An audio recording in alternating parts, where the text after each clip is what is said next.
चलिए फिर शो की शुरुआत करेंगे। आखिरी का 1.5 घंटा हर्षदा ब्यूरो में रहेंगे आपके साथ। मार्केट के लिए एक टिपिकल डेड कैट बाउंस, हालांकि वो ऑलरेडी पिछले आधे घंटे में सोल्ड इनटू हो चुका है, लेकिन बैंक निफ्टी और निफ्टी आईटी दोनों ने आज थोड़ा सा मार्केट को संभालने का काम करा।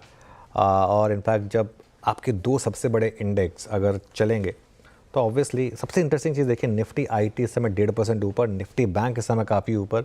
ये दोनों मिलाकर इंडेक्स का आधे से ज़्यादा है, फिर भी निफ्टी फ्लैट। ये आपको बता रहा है किस तरीके की प्रॉब्लम है मार्केट में। और मार्केट ब्रेथ अभी भी काफ़ी ख़राब है, 1:2 से ज़्यादा ख़राब मार्केट ब्रेथ इस समय। और बड़ा सवाल फिर यही है कि क्या इस बाउंस बैक में भी सेलिंग आई। खैर बाउंस बैक तो अब बहुत स्ट्रॉन्ग वर्ड है, अब तो वो भी नहीं टिक रहा है। लेकिन हर्षदा, वीरू, गुड आफ्टरनून। और वीरू, मैं इन पर्टिकुलर एक चीज़ पूछना चाह रहा था आपसे। आपने जब माता के दर्शन किए तो आपने सिर्फ निफ्टी आईटी के लिए प्रे किया क्या, बाकी मार्केट के लिए नहीं किया? नहीं, माता रानी का कहना था कि कुछ दिन अभी कंसोलिडेशन जारी रहेगा। बहुत अच्छे दिन देखे हैं, अभी थोड़ा सा टाइम स्पेंड करो इस रेंज में, मुझे लगता है। अनुज गुड आफ्टरनून। अनुज, हर्षदा गुड आफ्टरनून। मैं तो खैर ये बात मैं मजाक में करता अनुज, लेकिन आज का फंडा क्या रहा अनुज? वही 24,000 पुट राइटर्स का जोन, और हम बड़े एवरेज को रीगेन नहीं कर पाए। बट बैंक निफ्टी अगेन 52,000 की ट्रैजेक्टरी के ऊपर गया। निफ्टी आईटी की स्ट्रेंथ, एग्जैक्टली ये मैसेज क्या है? ट्रेड क्या करना है, किन लेवल्स पे करना है? और मिड कैप्स पे अनुज एक टेक जो कि इस वक्त एक हैवी सेल ऑफ में जा रहा है। देखिए वीरू, मैं लेवल्स पर आऊँगा बिल्कुल, लेकिन उससे पहले एक चीज़ जो थोड़ा सा आई थिंक लोगों को क्लियर कर दूँ। टेक्सचर क्या है मार्केट का? इवेंचुअली मार्केट का टेक्सचर ये है कि मार्केट आपको इंट्राडे में मौके दे रही है शॉर्ट करने के, ठीक है। और ठीक है, गैप डाउन हुआ, लेकिन गैप डाउन के बाद एक बड़ी रैली आई 24,004 से, जो आपको 24,300 तक ले गई, 24,336 तक ले गई। और वहाँ से फिर निफ्टी ने 200 पॉइंट दे दिए। तो अब आप ये कह सकते हैं कि नहीं, सुबह मैंने बाय किया था, सुबह बाय में ही पैसा बन गया। बिल्कुल, आज एक्चुअली मार्केट ने आपको दोनों तरफ की ट्रेड दी है। एक सुबह बाय ट्रेड दी और उसके बाद दोपहर में सेल ट्रेड दी। तो अगर आप दोनों तरफ की ट्रेड कर सकते हैं तो अब तो ठीक है। और 2-3 मैसेजेस हैं इस मार्केट के। सबसे बड़ा मैसेज ये है कि एक्सीडेंट्स जहाँ पर भी हों, वहाँ बहुत ज़्यादा बॉटम फिशिंग करने की एज अ ट्रेडर गलती ना करें। 2 एग्जांपल हैं, आज एशियन पेंट्स और आरती इंडस्ट्रीज़, दोनों के केस में बात हुई थी कि ऑलरेडी काफ़ी हद तक मार्केट फियर कर रहा था कि नंबर्स ख़राब आएंगे, लेकिन नंबर्स और कमेंट्री इतनी ख़राब थी कि हल्की सी भी बाइंग नहीं है किसी भी लेवल पर, ठीक है। एक तो मार्केट का वर्डिक्ट ये है। दूसरा मार्केट का वर्डिक्ट ये है, बैंक निफ्टी काफ़ी हद तक एक साइन दिखा रहा है कि यहाँ और मंदी नहीं है शायद। इनफैक्ट अगर आप इवन एक महीने का चार्ट देखेंगे बैंक निफ्टी का, तो वहाँ पर अब आपको पॉजिटिविटी दिखाई देगी, निफ्टी जो काफ़ी नीचे है। और तीसरी चीज़, ब्रॉडर मार्केट में कुछ तो है जो मार्केट सेंस कर रही है, और ब्रॉडर मार्केट में जो करेक्शन है ये बहुत बड़ी वाली करेक्शन है। ये हो सकता है मार्केट में कि निफ्टी और बैंक निफ्टी भी यहाँ से प्राइस वाइज उतना डैमेज ना दिखाएं, लेकिन with in that individual stocks में बहुत डैमेज दिखे। जैसे आज फॉर एग्जांपल, आज अगर आपने आधे घंटे पहले जब निफ्टी डे हाई पर था, लोगों से पूछा होता कि क्या फीलिंग आ रही है मार्केट की, उन्होंने बोला होता बहुत ज़्यादा डिस्गस्ट आ रहा है मुझे मार्केट को देखकर, क्योंकि उनके पोर्टफोलियो नहीं चले होंगे। तो ये मेन चीज़ है कि मार्केट में इस समय ब्रॉडर मार्केट में काफ़ी सेलिंग है, और वो आपको एडवांस डिक्लाइन में दिखाई देगा, वो आपको मिड कैप में दिखाई देगा, और वो आपको इंडिविजुअल स्टॉक्स में दिखाई देगा।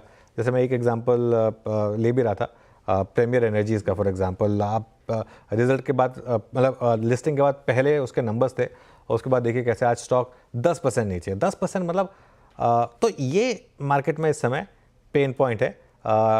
लेवल्स की बात करेंगे हम, लेकिन ये थोड़ा सा इस समय डिस्कस करना ज़्यादा ज़रूरी था। Harshada, good afternoon. Good afternoon Anuj. तो क्लियरली क्या अभी भी वो डर है कि हम वो पिछले महीने का लो 23,800 की तरफ फिसलेंगे? क्योंकि उससे ज़्यादा दूर है नहीं, कोशिश हमारी होती है उससे जितनी दूरी बनाने की, लेकिन वो एक फियर फैक्टर अभी भी राइट कर रहा है कहीं ना कहीं। देखिए हर्षदा, हो सकता है मैं गलत हूँ, लेकिन 23,800 तो अब मुझे लगता भी नहीं कि कुछ मायने भी रखता भी है। मुझे लगता है 23,500 की भी आपको तैयारी करनी चाहिए, जो 200 डे मूविंग एवरेज है। मार्केट का टेक्सचर बहुत ख़राब हो चुका है, कोई रैली नहीं टिक पा रही है। मतलब आज देखिए ना, सुबह लग रहा था कि एक रैली आ रही है, नहीं टिक पाई वो। तो पहले तो लेवल डिस्कस करते हैं, 24,300 24,350 आज का हाई। सुबह तो हमने जब ये लेवल डिस्कस कर रहे थे तब 24,400 की बात हुई, लेकिन वहाँ तक तो पहुँच ही नहीं पाए। और बड़ी रेजिस्टेंस 24,450 से 24,550 20 day exponential moving average. Support कहाँ पर है? अब आज सुबह का लो 24,000, और अगर वो टूटा तो उसके बाद फिर 23,800 से 23,850 जो रिसेंट क्लोज रहे हैं। बैंक निफ्टी की जहाँ तक बात है हर्षिता, बैंक निफ्टी एक शेड बेटर है, लगातार ये बात हुई है चैनल पर कि एक शेड बेटर है बैंक निफ्टी, थोड़े साइंस ऑफ आउट परफॉर्मेंस दिख रहा है। दिक्कत क्या आएगी बैंक निफ्टी में, यहाँ कब वो सेलिंग आ जाए HDFC बैंक में और ICICI बैंक में FIs की, वो नहीं पता हमको। तो खैर एनीवे 52,200 से 52,500 तक की रेजिस्टेंस है और 51,500 से 51,800 का सपोर्ट है। लेकिन मेरा सवाल अभी भी वही है कि निफ्टी IT इतना अच्छा कर रहा है, आज निफ्टी बैंक इतना अच्छा कर रहा है, तो उसके बाद भी मार्केट चलने को क्यों नहीं तैयार है? और मार्केट चलने को इसलिए तैयार नहीं है क्योंकि कंजम्पशन के नंबर्स काफ़ी ख़राब हैं। एक तो कंजम्पशन ने काफ़ी मार्केट के ऊपर प्रेशर डाला हुआ है, और दूसरा एक और जो मार्केट के ऊपर प्रेशर पॉइंट लगातार बना हुआ है वो है रिलायंस। आप देखिए आज भी रिलायंस का इंट्राडे चार्ट देखिए आप, मार्केट में जब भी कोई रैली होती है उसको अगर पंक्चर करने का काम सबसे पहले कोई स्टॉक कर रहा है वो रिलायंस है। आज भी ये देखिए 1273 पर आ गया। वैसे बात हो चुकी कि ये स्टॉक अब अपने हाई से 21% गिर चुका है, तो मतलब ऑफिशियली भारत का सबसे बड़ा स्टॉक ऑफिशियली एक बेयर मार्केट में है और अपने 52 वीक लो से सिर्फ 10% दूर है। तो ये एक और दिक्कत का मामला है, वो एक बड़ा प्रॉब्लम मेरा उभर कर आ रहा है। चलिए ये फिलहाल आपके लिए सिचुएशन ओवरऑल लेवल्स के लिहाज से, वीरू कोई खास स्टॉक्स जिस पर वायदे बाजार के पर्सपेक्टिव से नजरें होनी चाहिए? हर्षिता मैं एग्जैक्टली वही देख रहा था। मैं इनफैक्ट अभी अनुज से बात करता IT पर। अनुज मैं क्योंकि जो स्टॉक्स दिखे आया हूँ वो IT स्पेस से ही हैं। IT तो चाहे वो मिड कैप IT हो, हम सुबह बात कर रहे थे कोफोर्ज की, ओरेकल फाइनेंशियल्स की, आप चाहे देखिए Infosys, HCL technologies, tech Mahindra, longs के लिए प्रेफर्ड स्पेस क्या अभी भी IT रहेगा अनुज? आई थिंक IT में वीरू एक चीज़ बहुत क्लियर हो गई है लोगों को। अब लोगों को लग रहा है कि जो हम बात आई थिंक पिछले 6 महीने से कर रहे हैं, US economy strong, Donald Trump के आने से इंटरेस्ट रेट पर थोड़ा सा डिक्लाइन, वैल्यूएशन का कंफर्ट, प्लस एक ऐसा सेक्टर है जहाँ पर विजिबिलिटी है। फिर एक आई थिंक IT इकलौता सेक्टर है जहाँ पर अब आपको कुछ हद तक विजिबिलिटी है। कंपनीज की खुद की गाइडेंस भी कह रही है, नंबर्स से कह रहे हैं चीख चीख का, चाहे वो कोफोज के नंबर्स थे, परसिस्टेंट के नंबर्स थे, LTI माइंट्री के नंबर्स थे। एक सिर्फ आई थिंक एक नंबर खराब आया था सिर्फ लार्ज कैप IT में TCS का, उसके अलावा बाकी सारे नंबर्स बहुत शानदार थे, कमेंट्री बहुत शानदार थी। तो इसके लिए वीरू आई थिंक वहाँ पर आई एम नॉट सरप्राइज कि लॉन्ग बने हैं, लेकिन उसके अलावा और कहाँ कहाँ लॉन्ग बने या कहाँ कहाँ शॉर्ट बने? जैम अनुज, मैं इनफैक्ट जैसे हर्षिता ने प्रश्न किया ना, मैं आई थिंक सबसे पहले जो नज़र मेरी गई थी डेटा के हिसाब से वो था IT। अगेन मैं पहला स्टॉक रखना चाहूँगा यहाँ पे स्क्रीन पे, वो दैट्स टेक महिंद्रा। एक बार स्क्रीन पे देखिए आइएगा, 1.25% ऊपर है, 1704 का यहाँ पे रोलिंग का लेवल है यानी फ्यूचर्स का, बट प्लेसमेंट बहुत स्ट्रॉन्ग है। और चाहे वो आज का सेशन हो या फिर कल का सेशन, ये ट्रेडर्स को टोज पे रहेगा जब तक कि 1690 या फिर 1685 के ऊपर है। हल्का सा सप्लाई जोन परसिस्ट करता है फ्यूचर्स में करीब 1710 के आसपास। लॉन्ग्स देखिए सुबह शॉर्ट कवरिंग थी, अब 0.5% OI बिल्डअप हुआ है लॉन्ग साइड पे। सबसे preferred considering risk reward ratio that's tech Mahindra.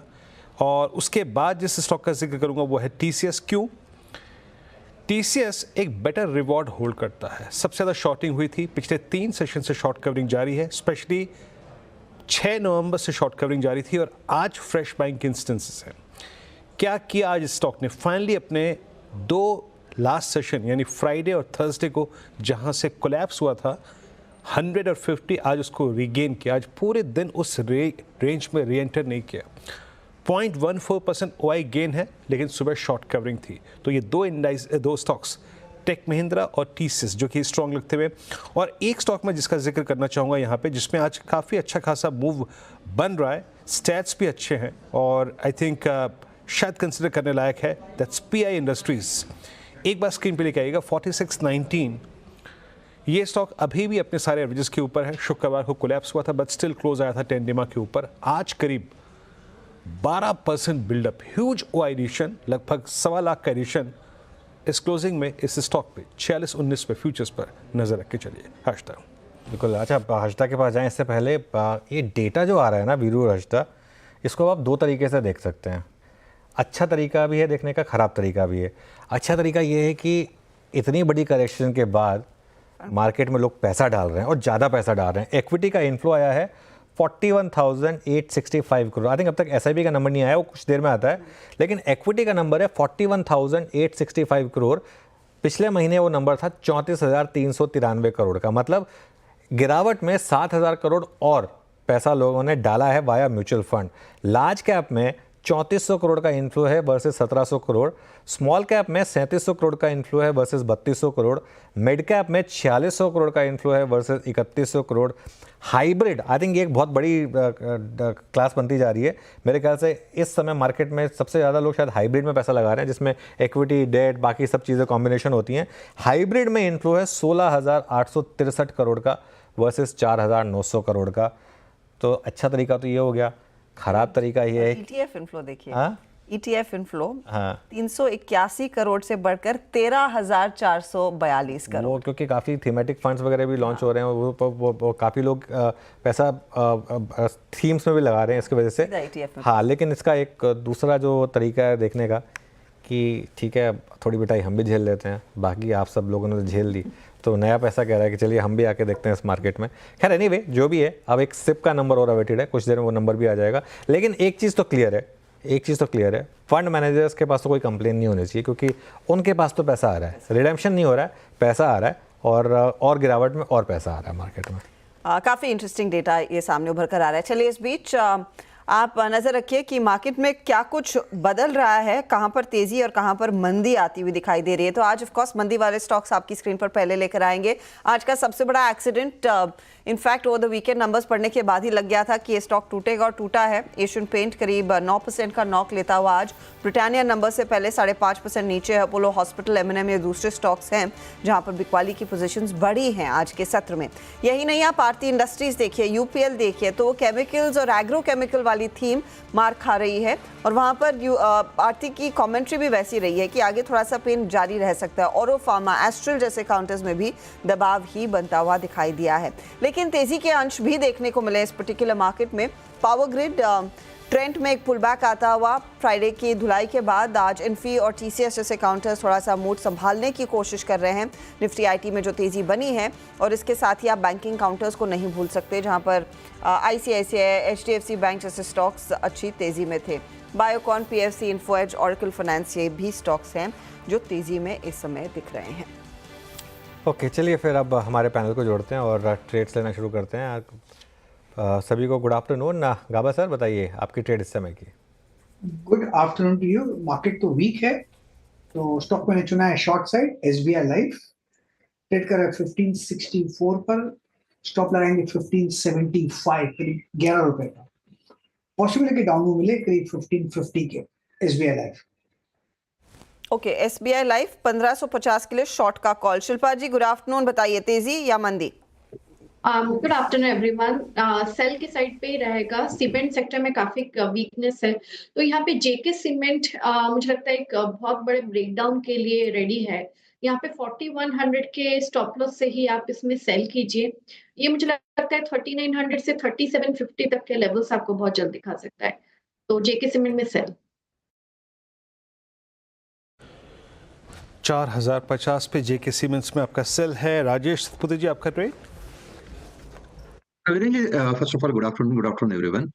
Virendra ji देखिए, मेरी नजर है बायोकॉन पे। मुझे लगता है कि जिस तरह से यहाँ पे पैटर्न पैन आउट हो रहा है, यहाँ पे 345 का लेवल था, मेरे हिसाब से वहां पे अटकना चाहिए था, लेकिन जिस तरह से ये 345 को इसने सरपास किया है, मुझे लगता है इसका जो नेक्स्ट टारगेट होगा दैट विल बी 360 365। तो प्योरली स्विंग ट्रेडिंग बेसिस पे बायोकॉन बाय करे अबाउट 345।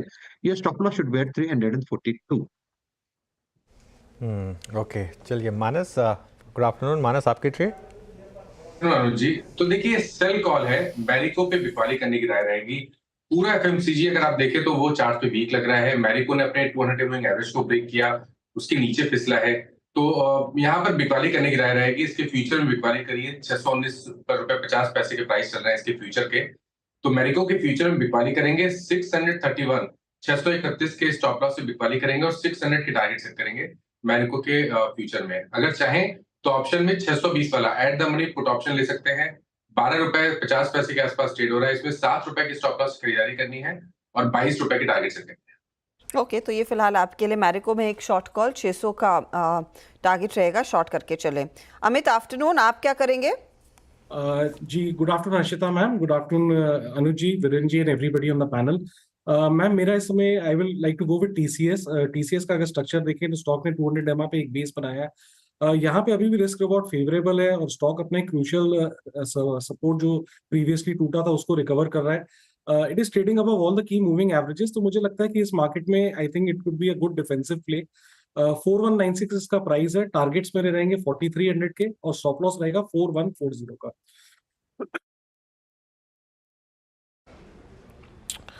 ओके, TCS आपका बाय कॉल अभी 4197 पे ट्रेड करता है, जिसका जिक्र मैं अपने आई थिंक शुरुआती 3 स्टॉक्स में कर रहा था। शरद अवस्थी जी से बात करते हैं। अब शरद जी नमस्कार, कार्यक्रम में स्वागत है आपका। शरद जी, एक बार फिर से जो सेक्टर जो स्पेस सेव कर रहा है मार्केट की डाउन साइड को IT है, ऑल दो मार्केट ब्रेथ काफ़ी ख़राब है इस वक्त भी, बैंक्स थोड़ा सा कन्विक्शन जुटा रहे हैं। आप लोग इन लेवल्स पे क्या रीजनेबली प्राइस्ड महसूस कर रहे हैं जो है, क्या आपकी आज प्रेफर्ड बैंक लिस्ट में?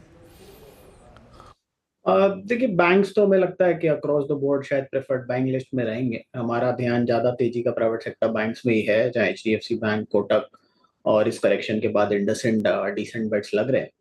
तो एज अ स्पेस हमें लगता है private sector banks probably better placed है। हालांकि PSUs के नंबर ने भी काफ़ी पॉजिटिवली सरप्राइज किया है इस क्वार्टर, और मोस्ट प्रोबेबली अगले क्वार्टर ऑनवर्ड ज़्यादातर क्वार्टरली नंबर्स पॉजिटिवली सरप्राइज करेंगे। अभी हम मुझे लगता है इन वैल्यूएशंस पे फ्रंटलाइन स्टॉक्स में डॉक्टर रेड्डी एक डिसेंट बेट होनी चाहिए। कंपनी जैसे जैसे इंडिया बिजनेस रैंप अप करती है, रिसेंट कॉन कॉल के बाद भी उन्होंने और एक्विजिशंस की भी बात की है। पिछले 4-5 सालों में कंपनी ने अपना डेट भी काफ़ी हद तक रिड्यूस किया है। अर्निंग्स ग्रोथ में बहुत ज़्यादा उम्मीद लोगों को है नहीं, हालांकि कंपनी ने पिछले साल 2 साल में लगातार 5-6 टाइप पे टाई अप्स किए हैं। बायोसिमिलर्स में भी इनकी एक स्ट्रॉन्ग प्रेजेंस है। बायोकॉन के बाद शायद दूसरी कंपनी है जिसकी बायोसिमिलर्स में बड़ी प्रेजेंस है। तो हमें लगता है जैसे जैसे ये बायोसिमिलर्स और जो JVs इन्होंने किए हैं, प्लस US में प्राइस इरोजन लार्जली अरेस्ट हो जाता है और इंडियन बिजनेस का रैंप अप होता है, जो कि प्रोबेबली बेटर मार्जिन होना चाहिए vis-a-vis इनके इंटरनेशनल बिजनेस, और जो रीसेंट एक्विजिशंस है वो भी प्ले आउट करते हैं, तो अर्निंग्स ग्रोथ में एक पॉजिटिव सरप्राइज हो सकता है। तो अगले साल अगर कंपनी FY26 में 72 से 75 रुपए के आसपास की अर्निंग्स भी रिपोर्ट करती है, और ये तमाम ड्रग्स जो नए लॉन्चेस हैं और बायोसिमिलर्स हैं वहाँ पे थोड़ी ट्रैक्शन दिखती है, तो हमें लगता है 25 का मल्टीपल मिलना बहुत मुश्किल नहीं होना चाहिए। तो 1700 से 1800 रुपए तक के लक्ष्य के लिए डॉक्टर रेड्डी हमें काफी बढ़िया बेट लगती है लेवल्स पे। ओके, डॉक्टर रेड्डीज 1283 पे आपको एक बढ़िया बैट लग रही है बाय करने के लिए। याद रखिएगा ये एक इन्वेस्टमेंट कॉल्स हैं, जो आपने रेशनल्स, जो आपने विवरण सुना यहाँ पर शरद जी के ज़रिए, उसके आधार पर ये बाय कॉल है। अब आइए आज के एक और पेनफुल बास्केट पे, that's metals. Nifty metal index करीब करीब 9172 पे डे लो पर। 3 दिन से आई थिंक एक बड़ा रिवर्सल यहाँ पे 9649 से इंडेक्स 9172 पे।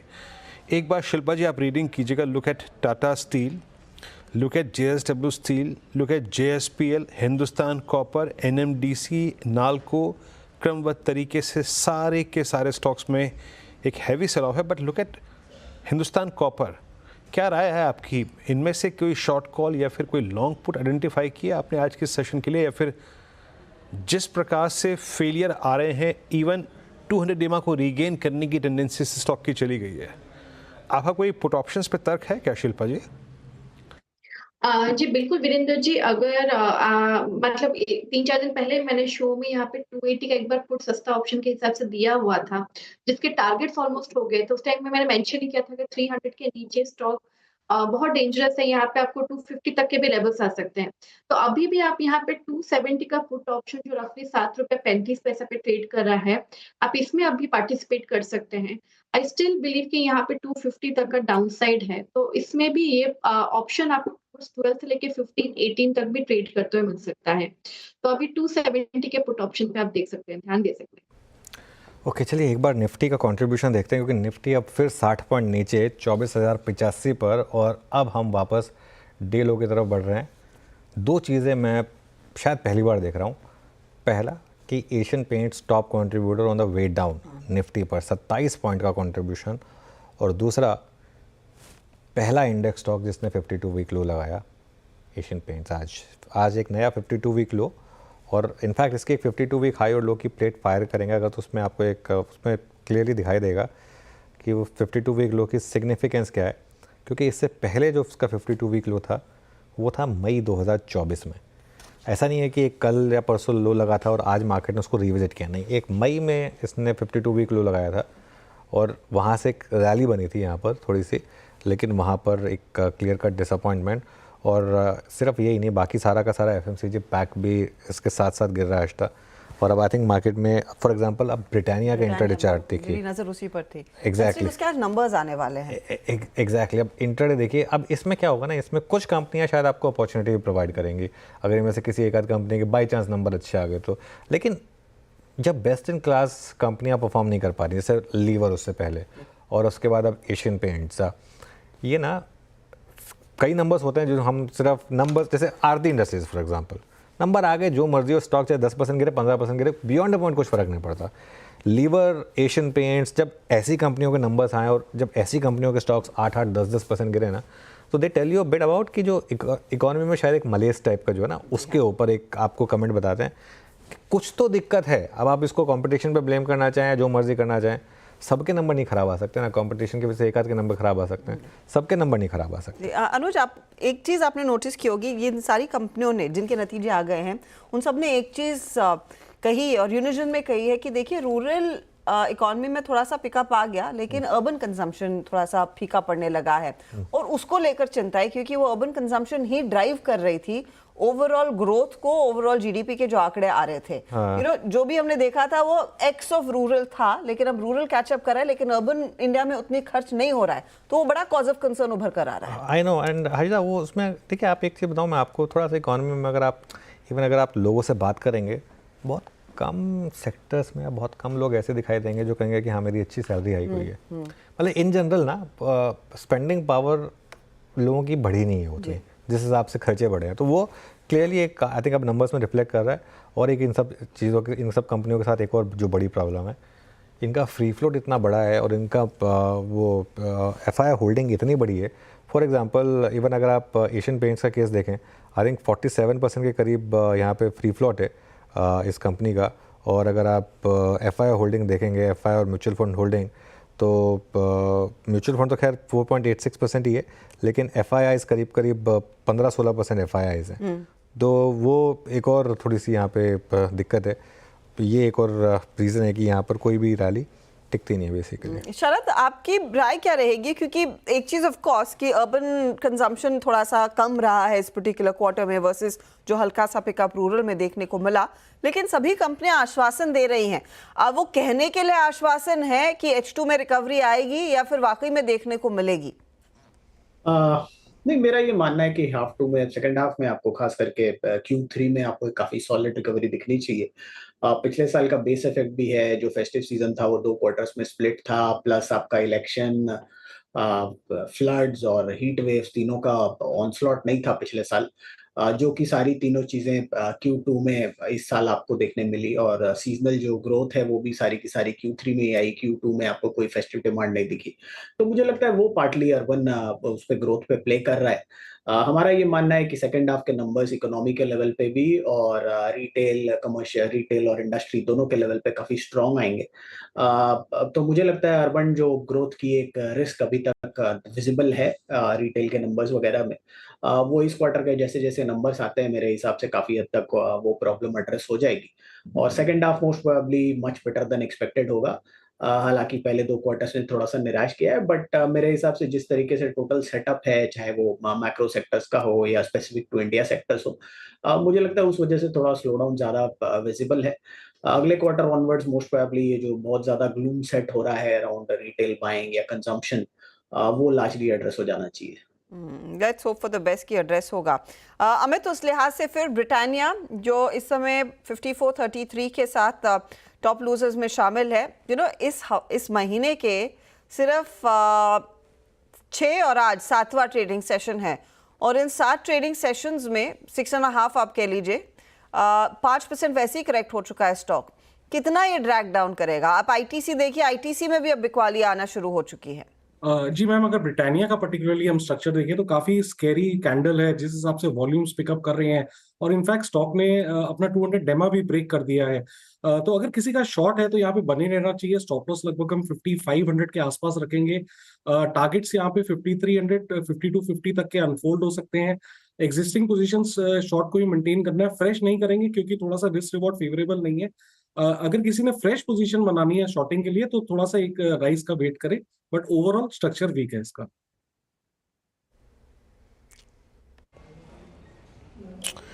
जी क्या ब्रिटानिया स्ट्रक्चर वीक सुबह अगर आप देखें 5901 तक का स्ट्रॉन्ग स्विंग हमने प्ले भी किया था इसको और उसके बाद सिंक हुआ। मीनवाइल निफ्टी करीब 24,116 पे, बैंक निफ्टी 51,838 और कुछ प्रेशर पॉइंट्स को देख लेते हैं, फिर कुछ लॉन्ग कैंडिडेट्स की बात भी करेंगे। जरा एस्ट्रल लेके आइएगा। एस्ट्रल की आज 4% ये जो की डिप है, ये इसे कह सकते हैं कि आप ये इस रेंज का सबसे हैवीएस्ट नॉक है, क्योंकि देखिए वीक तो ये स्ट्रक्चर पहले भी था, हमने करीब इस पे 1880 से शॉर्ट की बात की थी, लेकिन पिछले 4-5 दिन से करीब 1750 पे ये होल्ड करा था। मानस एक फ्लैग का ब्रेकडाउन हमने खेला था 16 अक्टूबर के आसपास, उसके बाद ये फर्दर फ्लैग पे ही प्रोसीड कर रहा है। मानस हुआ क्या है अब कि ये पूरा का पूरा मई 2023 से लेकर अब तक का जो बेस है वो वायलेट हो चुका है with strong volumes. Please derivatives की जरा स्टैट्स रखिएगा स्क्रीन पे। मानस दिक्कत ये है, और ये प्रश्न मैं इसलिए कह रहा हूँ क्योंकि फ्रेंकली स्पीकिंग इस लेवल के नीचे बहुत दूर तक करीब 1430-1500 तक कोई लॉजिकल सपोर्ट नहीं है। आपने इसको अपने क्लाइंट्स के साथ शेयर किया है क्या? कहीं आपकी ये ट्रेड समरी में अपीयर हुआ है क्या? तो देखिए पहले डिस्क्लोजर है कि इसमें फ्यूचर में भी सेल रिकमेंडेशन अपने क्लाइंट्स को दिया है और इसका 1700 का पुट ऑप्शन भी रिकमेंड किया गया है।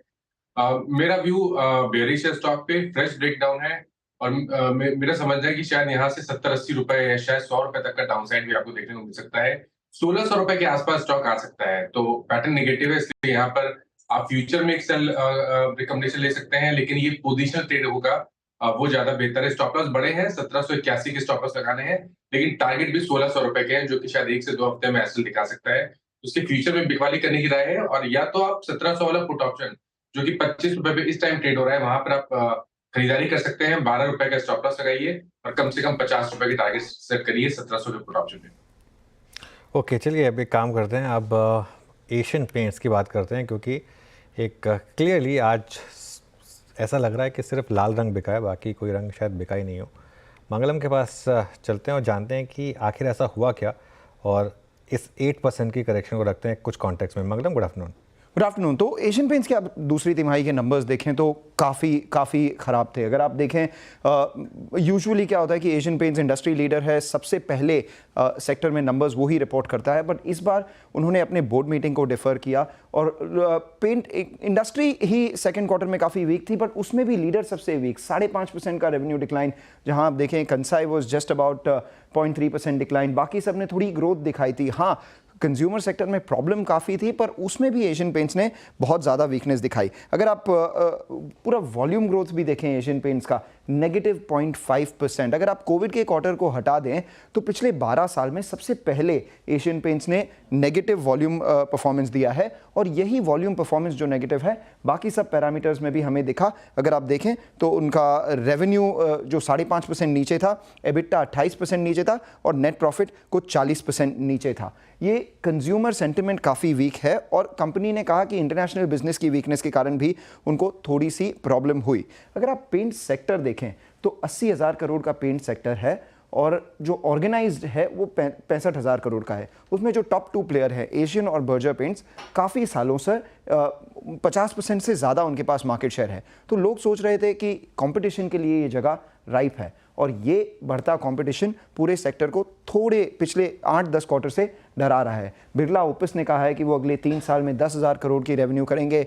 पार्थ जिंदल JSW पेंट्स के, उन्होंने मुझसे कहा था कि 3,000 करोड़ पेंट बिजनेस में वो इस साल ही रेवेन्यू करेंगे, वो भी 10,000 का टारगेट रख रहे हैं। और भारत को लेकर एक्जो नोबेल ने भी कुछ स्ट्रेटेजिक प्लान बनाया है ताकि वो अपने कंपनी को या तो बेच सकें या सारे ऑप्शंस उन्होंने टेबल पे रखे हैं।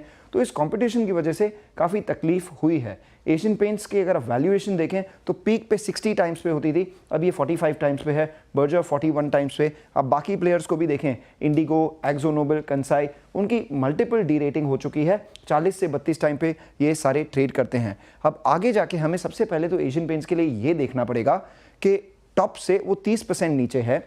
FY25 में आज के डिक्लाइन की वजह से FY25 में ये स्टॉक 8% नीचे है, और पिछले 20 फाइनेंशियल ईयर में सिर्फ 2 ही साल इस स्टॉक ने नेगेटिव रिटर्न्स दिए हैं, और उसमें कोविड का साल नहीं था। FY9 और FY23 में नेगेटिव रिटर्न थे। तो क्वेश्चन ये है कि अब दूसरे हाफ में क्या ग्रोथ बढ़ सकती है? अब हमें ये भी देखना है कि कंपटीशन दूसरे हाफ में क्या करती है और मार्जिन्स दूसरे हाफ में रिकवर होती है या नहीं। 45 टाइम्स पे अपने पीक से काफ़ी कम वैल्यूएशन पे एशियन पेंट्स है और हिस्टोरिकली हर फाइनेंशियल ईयर में उन्होंने पॉजिटिव रिटर्न दिया है। तो लोग यह सोचेंगे कि ये ख़राब न्यूज़ क्या अच्छी प्राइस है या आगे जाके और मल्टीपल डी रेटिंग की आशंका है। मंगलम, यही सबसे बड़ा सवाल फिर कि मल्टीपल्स और गिरेंगे या नहीं। और जैसे मंगलम ने कहा, करीब 13 साल तक लगातार इस स्टॉक ने पॉजिटिव रिटर्न्स दिए, इंक्लूडिंग कोविड वाला साल, सिर्फ एक ग्लोबल फाइनेंशियल ईयर वाला साल था वो, और पिछला फाइनेंशियल ईयर FY23 जहाँ पर नेगेटिव रिटर्न्स आए थे। चलिए अब आगे बढ़ते हैं। मंगलम, शुक्रिया इस जानकारी के लिए। मोतीलाल ओसवाल की इंडिया स्ट्रैटेजी रिपोर्ट, एक बहुत ही खास रिपोर्ट लिखी है हमारे गौतम दुग्गड़ ने, जो मोतीलाल ओसवाल फाइनेंशियल सर्विसेज के इंस्टीट्यूशनल इक्विटीज़ के हेड ऑफ रिसर्च हैं, उनसे समझते हैं। Gautam, good afternoon. अच्छा गौतम, मैं आपकी रिपोर्ट बहुत शानदार है और मैं उस पर टाइम स्पेंड करूंगा, लेकिन क्योंकि अभी थोड़ा टॉपिकल है और अभी हम मंगलम से बात कर रहे थे, एक आपका रिएक्शन अगर हो जाए एशियन पेंट्स पर आज जिस तरीके से मार्केट ने पनिश किया, क्या ये मार्केट के लिए भी एक आगे के लिए ख़राब साइंस है? गुड आफ्टरनून अनुज, यहाँ बुलाने के लिए बहुत बहुत शुक्रिया। सी देखिए, एशियन पेंट का नंबर बहुत ही वीक थे, इसमें कोई दो राय नहीं है। मैंने तो मतलब मेरे 17 साल के कंज्यूमर सेक्टर ट्रैक करने के एक्सपीरियंस में एशियन पेंट को वॉल्यूम डिक्लाइन रिपोर्ट करते हुए बहुत ही रेयरली देखा है। लास्ट टाइम जब एशियन पेंट ने वॉल्यूम डिक्लाइन दिखाया था, अगर मैं गलत नहीं हूं तो वो 2Q FY13 में दिखाया था, आज से करीबन 10-11 साल पहले। कोविड का एक क्वार्टर मैं एक्सक्लूड कर रहा हूँ क्योंकि वो आप नहीं ले सकते हैं किसी भी कंपनी के लिए। दूसरा, जो वैल्यूएशंस हो चुके थे एशियन पेंट्स के पिछले 3-4 साल में, हालांकि कम कम होते गए, थोड़ा थोड़ा स्टॉक डीरेट हुआ है, बट अर्निंग्स भी डीरेट हुई है, अर्निंग्स भी काफी डाउनग्रेड हुई है। तीसरी बात, कंपटीशन जोर से बढ़ गया है इस स्पेस में। पिछले 3 साल में अगर आप देखें, मुझे एग्जैक्ट डेट याद नहीं है, जिस दिन से बिरला ने अनाउंस किया कि वे पेंट्स के सेक्टर में आ रहे हैं, उस दिन से एशियन पेंट का स्टॉक अगर आप देखेंगे तो लगभग जीरो रिटर्न ही होगा। सो बेसिकली इनिशियली ऐसा लगा था कि कंपटीशन बहुत ज्यादा डेंट नहीं कर पाएगा, लेकिन कंपटीशन ने डेंट किया है। आप मार्जिन देखिए, एशियन पेंट का पीक पे मार्जिन 23-24% हुआ करता था, अगर आप पिछले 10-12 क्वार्टर्स के नतीजे देखेंगे तो अब वो मार्जिन 15-16% पे आ गया है। और साथ ही साथ कंजम्पशन में भी स्लो डाउन है। ये हमें बाकी कंपनीज के नतीजों में भी दिखा है, चाहे लीवर हो, डाबर हो, नेस्ले हो, डीमार्ट हो, रिलायंस रिटेल हो, QSR कंपनीज हो, कई सारे कंपनीज कंजम्पशन सेक्टर के जो नतीजे आए बहुत ही वीक रहे हैं। इनफैक्ट मैं देख रहा था सुबह हमारे यूनिवर्स के अभी तक जितने रिजल्ट्स आए, कंज्यूमर कंपनीज के जो 17 कंपनीज के अभी तक रिजल्ट्स आए, जीरो ग्रोथ रहा है इसमें प्रॉफिट में। हालांकि एक्सपेक्टेशन भी 3% ग्रोथ का ही था, बट फिर भी 0% ग्रोथ रहा है।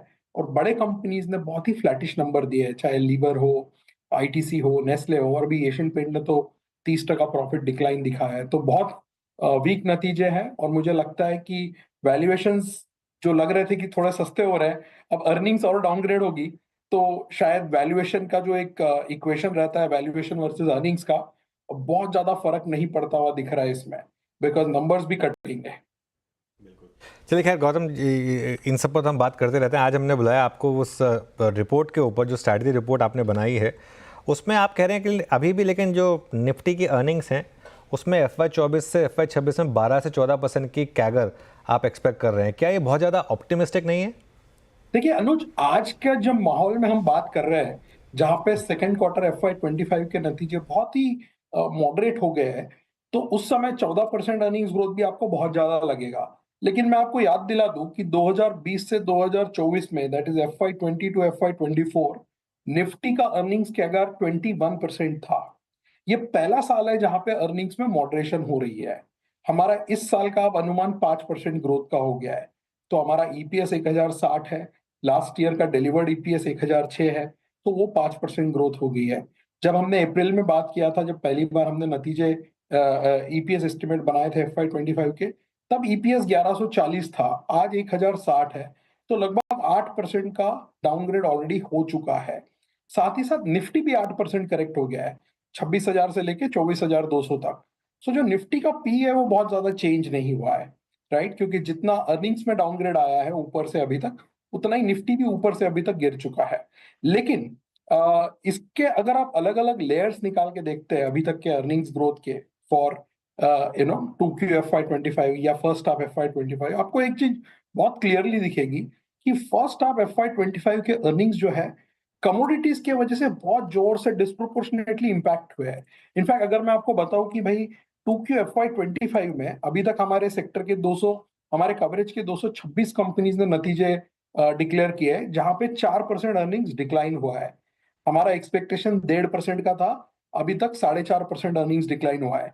लेकिन अगर आप इसमें से 3 OMC कंपनीज हटा के देखते हैं तो जो फिर 223 कंपनीज बचती है 226 में से, उनका अर्निंग्स ग्रोथ 6% है, जो इनलाइन है 5.7% के अगेंस्ट। और अगर आप एक कदम और जाके पूरा कमोडिटीज हटा देते हैं, metals and oil and gas, तो 205 कंपनीज बचती है 226 में से। उन 205 कंपनीज का अर्निंग्स ग्रोथ 10.3% है ये क्वार्टर में, अगेंस्ट एक्सपेक्टेशन ऑफ 9.4। तो अर्निंग्स जरूर वीक हुई है, मॉडरेट हुई है। लास्ट ईयर आपने 26% अर्निंग ग्रोथ देखा था निफ्टी में, इस साल 5% देखेंगे। But x of commodities picture उतना ज्यादा भी खराब नहीं है, 10-11% का अर्निंग्स ग्रोथ है। तो clearly a year of breather.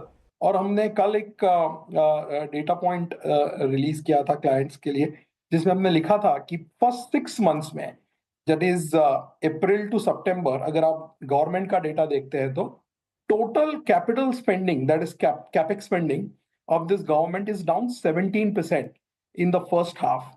Total revenue spending is up only 4%. तो ओवरऑल स्पेंडिंग जो है गवर्नमेंट का, जो उन्होंने अनुमान बनाया 8% ग्रोथ का फुल ईयर का, फर्स्ट हाफ में फ्लैट है। तो इम्प्लाइड सेकेंड हाफ का ग्रोथ टोटल गवर्नमेंट स्पेंडिंग का 16% है, और कैपेक्स स्पेंडिंग का जो इम्प्लाइड ग्रोथ है सेकेंड हाफ का 52% है। So first half has been a slightly very weak, I would say, जहां तक कैपेक्स स्पेंडिंग गवर्नमेंट का, और उसका भी एक खामियाजा अर्निंग्स को भुगतना पड़ रहा है। बिकॉज जब गवर्नमेंट स्पेंड नहीं कर रही है तो नीचे भी पैसा ट्रिकल इन नहीं हो रहा है, और उसका नतीजा आपको कंजम्पशन में दिखता है, उसका नतीजा आपको कैपेक्स के ऑर्डर बुक्स में दिखता है। मुझे लगता है कि अक्टूबर के बाद फेस्टिव सीजन, गुड मॉनसून, बहुत बड़ा वेडिंग सीजन आगे है। इस वेडिंग सीजन में 48 लाख शादियां हैं, जो 30% हायर है लास्ट ईयर के वेडिंग सीजन के मुकाबले। इन सब का इफेक्ट आपको सेकेंड हाफ में थोड़ा थोड़ा दिखेगा। बट आपकी बात सही है, अर्निंग्स खराब हुआ है ये साल में। हमारा FY26 के जो एक्सपेक्टेशन है, वहां पे अभी भी हमें 15-16% ग्रोथ का अनुमान लग रहा है। अब गौतम, फिर ऐसी सिचुएशन में ये जो अर्निंग्स खराब हुई और मार्केट में करेक्शन की जो शुरुआत हुई है, कितनी अपॉर्चुनिटी पकड़ने की कोशिश करें? ऑफ कोर्स सब लोग कहते हैं don't catch a falling knife, लेकिन डिप्स का ही फायदा जब लोग उठाते हैं तब लॉन्ग टर्म में पैसा बनता है। और वो आपकी रिपोर्ट में बखूबी आपने मेंशन भी किया है कि कैसे 10 सालों में रिलायंस इंडस्ट्रीज का मार्केट कैप 3 ट्रिलियन से रफली 18 ट्रिलियन पहुंचा, TCS का मार्केट कैप 4 ट्रिलियन से 15 ट्रिलियन पहुंचा। तो ये 10 सालों की कहानी है। यहाँ से आगे अगले 10 साल देखने हैं, तो कहाँ पर वो अपॉर्चुनिटीज अब ढूंढना शुरू करें? क्या यही जो फ्रंट रनर्स रहे थे उन्हीं में कन्विक्शन है, या फिर कुछ और मिड कैप साइड पर भी अपॉर्चुनिटीज दिखेंगी? हर्षा, देखिए, इंडिया की सबसे बेहतरीन बात यह है कि यहाँ पे साइज है, ग्रोथ है और डिवर्सिटी है। हमारा मार्केट कोई एक सेक्टर पे डिपेंडेंट मार्केट नहीं है बाकी देशों के मुकाबले, जहाँ पे या तो कमोडिटीज ड्रिवन मार्केट होता है, या सेमीकंडक्टर, या कोई एक पर्टिकुलर टेक्नोलॉजी से पूरा मार्केट चलता है। हमारे यहाँ पे बहुत सारे सेक्टर है। हम मोतीलाल ओसवाल में ही 25 सेक्टर ट्रैक करते हैं 300 कंपनीज के बीच में, राइट? तो अपॉर्चुनिटीज हमेशा बहुत होती है इंडिया में, even in a very roaring bull market where valuations are very expensive, आपको कुछ ना कुछ अपॉर्चुनिटीज जरूर मिलेंगे। और आज तो मार्केट थोड़ा करेक्ट हुआ है, निफ्टी 8% डाउन है, बाकी इंडाइसेस भी 8 से 10% के बीच डाउन है। मोर इंपॉर्टेंटली इंडिविजुअल स्टॉक्स काफी करेक्ट हुए हैं। अगर आप NSE 500 का डेटा निकाल के देखेंगे तो आउट ऑफ 500 स्टॉक्स करीबन 100 स्टॉक्स ऐसे हैं जो 20% से ज्यादा करेक्ट हुए हैं। हालांकि वैल्यूएशंस इंडेक्स लेवल पे अभी भी उतने चीप नहीं है, बट कई सारे स्टॉक्स में, स्पेशली लार्ज कैप में, हमें लगता है थोड़ी अपॉर्चुनिटीज बन रही है। जैसे PSU बैंक्स है, PSU बैंक अकेला सेक्टर है इस क्वार्टर में जहां पे 6 के 6 PSU बैंक जो हम ट्रैक करते हैं उनके नतीजे उम्मीद से बहुत बेहतर आए हैं। राइट, आपने SBI देखा ही होगा सैटरडे, बट उसके पहले भी जो नतीजे आए, bank of Baroda, Canara, union, Indian bank, PNB, सब ने एस्टिमेट्स को बीट किया है। दूसरा, हेल्थ केयर, जहां पिछले 5 क्वार्टर से नतीजे बहुत अच्छे थे, ये क्वार्टर भी उन्होंने एक्सपेक्टेशन के मुताबिक 16% अर्निंग्स ग्रोथ दिया है। तीसरा, रियल एस्टेट, ओवरऑल बहुत ही सॉलिड नंबर्स रहे रियल एस्टेट के, चाहे आप ऑपरेशनल ट्रेंड्स देखें या हेडलाइन नंबर्स देखें, एबिटा या प्रॉफिट, बहुत अच्छे नतीजे रहे हैं। चौथा, मुझे लगता है टेक सेक्टर में थोड़ा सा बॉटमिंग आउट हो रहा है ग्रोथ को लेके, इसलिए हमने 6 महीना पहले जुलाई में टेक का हमारा जो रेटिंग था अंडरवेट से बड़ा ओवरवेट कर दिया था, और अक्टूबर के प्रीव्यू में हमने टेक का वेट और ज्यादा बढ़ाया था। तो जो हमारा 8% वेट होता था अप्रैल में, वो हमने जुलाई में 11 किया और अक्टूबर में 15 किया, राइट। और इसके अलावा जैसे कंजम्पशन आज स्लोडाउन में है, लेकिन हर एक सेगमेंट कंजम्पशन का स्लोडाउन में नहीं है। आपने ज्वेलरी में देखा नंबर्स बहुत अच्छे थे, डिमांड बहुत अच्छी थी। ज्वेलरी एक अकेला ऐसा सेक्टर रहा है जिसका फेस्टिव सीजन बहुत अच्छा गया है, राइट। तो अगर आप बॉटम्स अप स्टडी करेंगे तो कई सारे स्टॉक्स, कई सारे सेक्टर्स आपको ऐसे दिखेंगे जो ऐसे अर्निंग्स मॉडरेशन वाले एनवायरनमेंट में भी जिनके नंबर्स अच्छे आ रहे हैं और जहां पे अपॉर्चुनिटीज क्रिएट हुई है। आपने देखा हमने ऑटो ओवरऑल अंडरवेट कर रखा था, बट हमारा प्रेफरेंस एम&एम था पिछले 2.5 सालों से। एम&एम के नंबर बहुत अच्छे थे, टीवीएस के नंबर बहुत बढ़िया थे, ये दोनों स्टॉक्स हमारे मॉडल पोर्टफोलियो में। एल&टी के नंबर्स एक्सपेक्टेशन से बेटर थे, स्टॉक पिछले 1 साल से कहीं नहीं गया है। Within the overall industrial space L&T सबसे चीप स्टॉक है आज भी, right. There are many such examples. EMS में आप देखने जाएंगे ग्रोथ ये क्वार्टर भी बहुत अच्छी रही है, चाहे वो डिक्सन हो या एम्बर हो या केन्स हो या एविलॉन हो। तो अगर आप थोड़ा सा बॉटम्स ऑफ स्टडी करते हैं तो मार्केट में आज भी काफी अपॉर्चुनिटी है। और चूंकि मार्केट 8-9% जो करेक्ट हुआ है, थोड़ा बहुत एक ब्रीदिंग स्पेस मिला है। आज से 2 महीना पहले जब आप 26,200 पे थे, तब आपको स्टॉक्स आइडेंटिफाई करने में बहुत तकलीफ हो रही थी। आज एटलीस्ट लार्ज कैप्स में कई सारे इन्वेस्टमेंट अपॉर्चुनिटीज उभर के सामने आ रही है।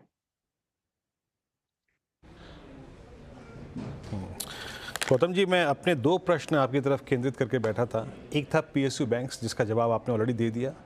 दूसरा कैपिटल गुड्स पे आना चाहता था, उसके बाद वो भी मोर और लेस कवर कर दिया आपने, बट वहाँ पे आपने उल्लेख सिर्फ एल&टी का किया। इस मंच पे आए हुए जितने विशेषज्ञ हैं वो एक बात को कह रहे हैं कि वो जो कैपेक्स है both from I think government and private side, that is slowing down. क्या इसकी चिंता आपको भी है और आपका पूरे कैपिटल गुड्स पे view and along with ABB, Siemens and Cummins? जी बिल्कुल, सी हमारा कैपिटल गुड्स पे व्यू बहुत पॉजिटिव है, इसमें कोई दो राय नहीं है कि थोड़ा सा गवर्नमेंट स्पेंडिंग में जो स्लो डाउन आया है इलेक्शन के बाद, गवर्नमेंट फॉर्मेशन में जो टाइम लगा है, उस चक्कर में मुझे लगता है थोड़ा सा capital spending on a 6 month basis versus last year 6 months थोड़ा सा वीक लग रहा है। बट ये जैसे जैसे आप आगे बढ़ोगे ये इम्प्रूव होता जाएगा, because now government is in place, elections are behind. जितने भी सब कुछ ये चीजें थी जो इम्पैक्ट कर रही थी कैपिटल स्पेंडिंग को, वो पीछे हो गई है अभी। तो यहाँ से आपको कैपिटल स्पेंडिंग और बेहतर होते हुए दिखेगी। दूसरा, प्राइवेट कैपेक्स तो अभी बहुत ज्यादा ये पकड़ा हुआ नहीं है। मुझे लगता है प्राइवेट कैपेक्स इस साइकिल में बहुत ही कैलिब्रेटेड रहेगा। तो जहां तक आपका पॉइंटेड क्वेश्चन है, एल&टी के अलावा हमें एबीबी ठीक लगता है, क्यूमिंस ठीक लगता है, और कमिंस के नंबर आपने देखे हैं काफी अच्छे थे। लगभग मुझे लगता है 40% के करीब उनका प्रॉफिट ग्रोथ रहा है, 42% के करीब उनका एबिटा ग्रोथ रहा है, अगर मेरे नंबर्स गलत नहीं है तो कैपिटल गुड्स हमें बहुत अच्छा लगता है। और थोड़ा बहुत जो करेक्शन आया है इन स्पेसेस में, जैसे एबीबी मुझे लगता है टॉप में रिसेंटली 2-3 महीना पहले 9,200 का भाव था, अभी करीबन 7,000 के आसपास उसका भाव आया है। थोड़ा सा नंबर्स इस क्वार्टर का अगेंस्ट द एक्सपेक्टेशंस वीक था, बट वो वीक नंबर भी 22% अर्निंग्स ग्रोथ देखे गया है। हालांकि एक्सपेक्टेशंस हमारे करीबन 50% अर्निंग्स ग्रोथ के थे एक क्वार्टर में, बट मुझे लगता है कुछ लॉन्ग ड्यूरेशन वाले ऑर्डर्स उनके फ्रक्टिफाई नहीं हुए हैं। तो ये सारे जो अपॉर्चुनिटीज है ये आपको हर बुल मार्केट में मिलेंगे। अगर आप 2 महीना पहले किसी से बात करते हैं तो कई सारे लोग आपको ये कहते हैं कि भाई इंडस्ट्रियल स्टॉक्स बहुत महंगे हैं, अगर 1-2 क्वार्टर खराब आता है, स्टॉक गिरता है, तो हम उसमें एंट्री लेंगे। तो वो टाइम मेरे हिसाब से अब आना चालू हो गया है, जहां पे आपको इंडिविजुअल बॉटम अप स्टडी करना पड़ेगा कि कौन से स्टॉक में गिरावट टेम्पररी है, कहाँ पे अर्निंग्स फिर से पिकअप होगा, कहाँ पे नंबर्स फिर से अच्छे दिखेंगे, और वहां पे आप फिर से मेरे ख्याल से अगले 1 से 2 साल के हिसाब से पोजीशन बना सकते हैं। बट वो पीरियड जो था जहां पे आपका पी 30 से लेके 80-90 तक था, चला गया था, रीरेट हो गया था 1-1.5 साल में, मुझे नहीं लगता वो पीरियड वापस आसानी से आने वाला है।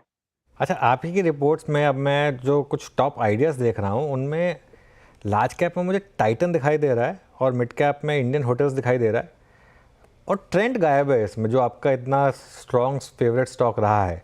तो अगर ये इंडियन होटल्स के अच्छे नंबर आए, ऑब्वियसली टाइटन के हालांकि नंबर्स खराब थे, और ट्रेंड क्यों गायब है आपकी इस लिस्ट में से? अनुज, आपकी आवाज थोड़ी धीमी थी, तो जितना मैं समझ पाया हूँ आपने ट्रेंड, टाइटन और इंडियन होटल्स की बात। हाँ, मैंने कहा कि इंडियन होटल्स और टाइटन आपके टॉप पिक्स में है, लेकिन ट्रेंड नहीं है, तो वो मैं थोड़ा पूछ रहा था आपसे। नहीं, तो ट्रेंड हमारा अभी भी बहुत हाई कन्विक्शन बाय आइडिया है। क्योंकि आप जो लिस्ट देख रहे हैं वो मॉडल पोर्टफोलियो की लिस्ट देख रहे हैं, मॉडल पोर्टफोलियो में ट्रेंड मौजूद नहीं था, और ट्रेंड भी काफी करेक्ट हो गया है ऊपर से। हालांकि trend has just gone to the price on which it was trading in August 2024। तो ऐसा लग रहा है कि 8,500 का 6,500 हुआ है, बट अब अगर देखेंगे तो अगस्त में ये भाव 6,500 था, तो केवल 2 महीने का प्राइस नीचे आया है। लेकिन आप नंबर्स की बात करें तो ट्रेंड का number despite 5-6% miss of top line बहुत ही स्ट्रॉन्ग नंबर थे। करीबन 40% उन्होंने भी प्रॉफिट ग्रोथ रिपोर्ट किया है, और करीबन 40 के आसपास ही उनका एबिट और रेवेन्यू ग्रोथ भी था, जो कि ये एनवायरनमेंट में मैं कहूँगा बहुत ही स्ट्रॉन्ग था। क्योंकि जो ट्रेंड के पियर्स है, चाहे आप रिटेल में ले लीजिए या डीमार्ट पकड़िए, उनके अगर आप नंबर्स देखेंगे तो थोड़े से नंबर्स सॉफ्ट थे। तो उनके कॉन्टेक्स्ट में अगर आप ट्रेंड का परफॉर्मेंस देखते हैं प्योरली ऑन अर्निंग्स, 1 मिनट के लिए स्टॉक प्राइस आप बाजू में रखिए, तो अर्निंग्स बहुत ही स्ट्रांग रही है। तो मुझे लगता है जो करेक्शन आया है, और अगर ये ग्रोथ आगे भी सस्टेन होते नजर आ रही है, हमें लगता है अगला 3 साल भी ट्रेंड 30% से ज्यादा अर्निंग CAGR करेगा। तो every correction in my view in trend is a buying opportunity. Indian hotel हमारा बहुत लॉन्ग स्टैंडिंग टॉप आइडिया और मॉडल पोर्टफोलियो पिक रहा है। हमें लगता है होटल और रियल एस्टेट, ये 2 सेक्टर ऐसे हैं जिनकी साइकिल अभी मिड लेवल पे पहुंची है, और इनकी अप साइकिल में अभी भी 2-3 साल का टाइम बाकी है। तो मैंने आपको रियल एस्टेट के भी नंबर्स बताए थे बिगिनिंग में। होटल्स में हमारा इंडियन होटल एक लॉन्ग स्टैंडिंग टॉप आइडिया रहा है। इस क्वार्टर के नतीजे बहुत ही स्ट्रांग थे उनके, थोड़ा सा अर्निंग्स भी अपग्रेड हुआ है। तो वहां पे हम जस्ट कंटिन्यू कर रहे हैं हमारा व्यू, बिकॉज हमें लगता है ये साइकिल अभी अप साइकिल में बहुत टाइम बाकी है। और लास्टली टाइटन, पिछला 1-1.5 साल से टाइटन में थोड़ा सा मार्जिन पे प्रेशर रहा है, because of competition, because of new players getting lot of capital, और थोड़ा बहुत लैब डायमंड की वजह से भी एक एंशियसनेस रहा है। बट मुझे लगता है जो टाइटन का हिस्ट्री रहा है पिछले 40-50 साल का, हर साइकिल को उन्होंने बहुत अच्छे से हैंडल किया है, राइट। तो मुझे लगता है ये जो मार्जिन का अभी आपको प्रेशर दिख रहा है पिछले 3-4 क्वार्टर से, वो हैंडल कर मेरे को लगता है वो वापस से अपने ट्रेंड पे पहले पहुंच जाएंगे 12-13% के जो उनके एबिट मार्जिन होते थे। तो ये अच्छी एक बाइंग अपॉर्चुनिटी हमें नजर आ रही है, इसलिए हमने टाइटन भी मॉडल पोर्टफोलियो में रखा है। ऑलराइट, गौतम बहुत बहुत शुक्रिया आज हमारे साथ जुड़ने के लिए, और फिर आपसे कभी दोबारा बात करेंगे कुछ और टॉपिक्स पर, बट आज हमसे बात करने के लिए बहुत बहुत शुक्रिया आपका। चलिए, ये बात होगी मोतीलाल ओसवाल के हेड ऑफ रिसर्च से। सिप का इनफ्लो और बढ़ा 25,300 करोड़। तो चलिए, एक चीज़ तो अच्छी है कि लोग अपना सिप नहीं तोड़ रहे हैं आज तक, ये इंपॉर्टेंट चीज़ है कि SIP inflow as it is बना हुआ है, इनफैक्ट बढ़ा है 24,500। पहली बार इतिहास में 25,000 करोड़ हमने क्रॉस किया है। 25,000 करोड़ क्रॉस करने की सिग्निफिकेंस है $3 बिलियन के काफ़ी करीब। अब रुपी लगातार डिप्रीशिएट हो रहा है। जब पहली बार 16,000 करोड़ क्रॉस हुआ था वो $2 बिलियन था, अब हम 25,000 करोड़ के करीब हैं, तो भी करीब करीब मान के चलिए $3 बिलियन के करीब की SIP बुक, ये एक अच्छी चीज़ मानी जाएगी। मीनवाइल मार्केट जब वो कन्वर्सेशन चल रही थी वापस थोड़ा सा ग्रीन में आया, 24,181 पर निफ्टी आया। अब काम करते हैं, 4 का चौका की शुरुआत करते हैं। शिल्पा जी, सबसे पहले आपके पास आ रहे हैं, बताइए आपका सस्ता ऑप्शन ट्रेड। जी बिल्कुल अनुज जी, सस्ता ऑप्शन यहाँ पे मुझे SRF अच्छा लग रहा है। ये सेक्टर थोड़ा मुझे लगता है रिवाइव अगेन कर रहा है। यहाँ पे SRF में एक पोजिशनल ट्रेड भी टुवर्ड्स 2400 2450 मुझे लगता है बन सकता है, विद गुड सपोर्ट एट 2220 यहाँ पे। तो यहाँ पे 23 का ही कॉल ऑप्शन जो रफली 50 रुपीज में ट्रेड कर रहा है, आप इसमें पार्टिसिपेट कीजिए। स्टॉप लॉस आप यहाँ पे 35 का रखिए। ये व्यू सही जाता है तो ये आपको टुवर्ड्स 80 से लेके 100-120 तक भी ट्रेड करते हुए मिलेगा। पैट द मनी है ऑलमोस्ट मुझे लगता है, लेकिन रीजनेबली प्राइस्ड है, आप इसमें ध्यान दे सकते हैं। 2300 का कॉल जो 51 पर आ चुका है। 80 से 120 के टारगेट के लिए एक मौका तेजी का। राजेश पालवे हमारे साथ जुड़ रहे हैं इस समय। राजेश जी, गुड आफ्टरनून, बताइए एफनो सुपरस्टार। गुड आफ्टरनून हर्षिता जी।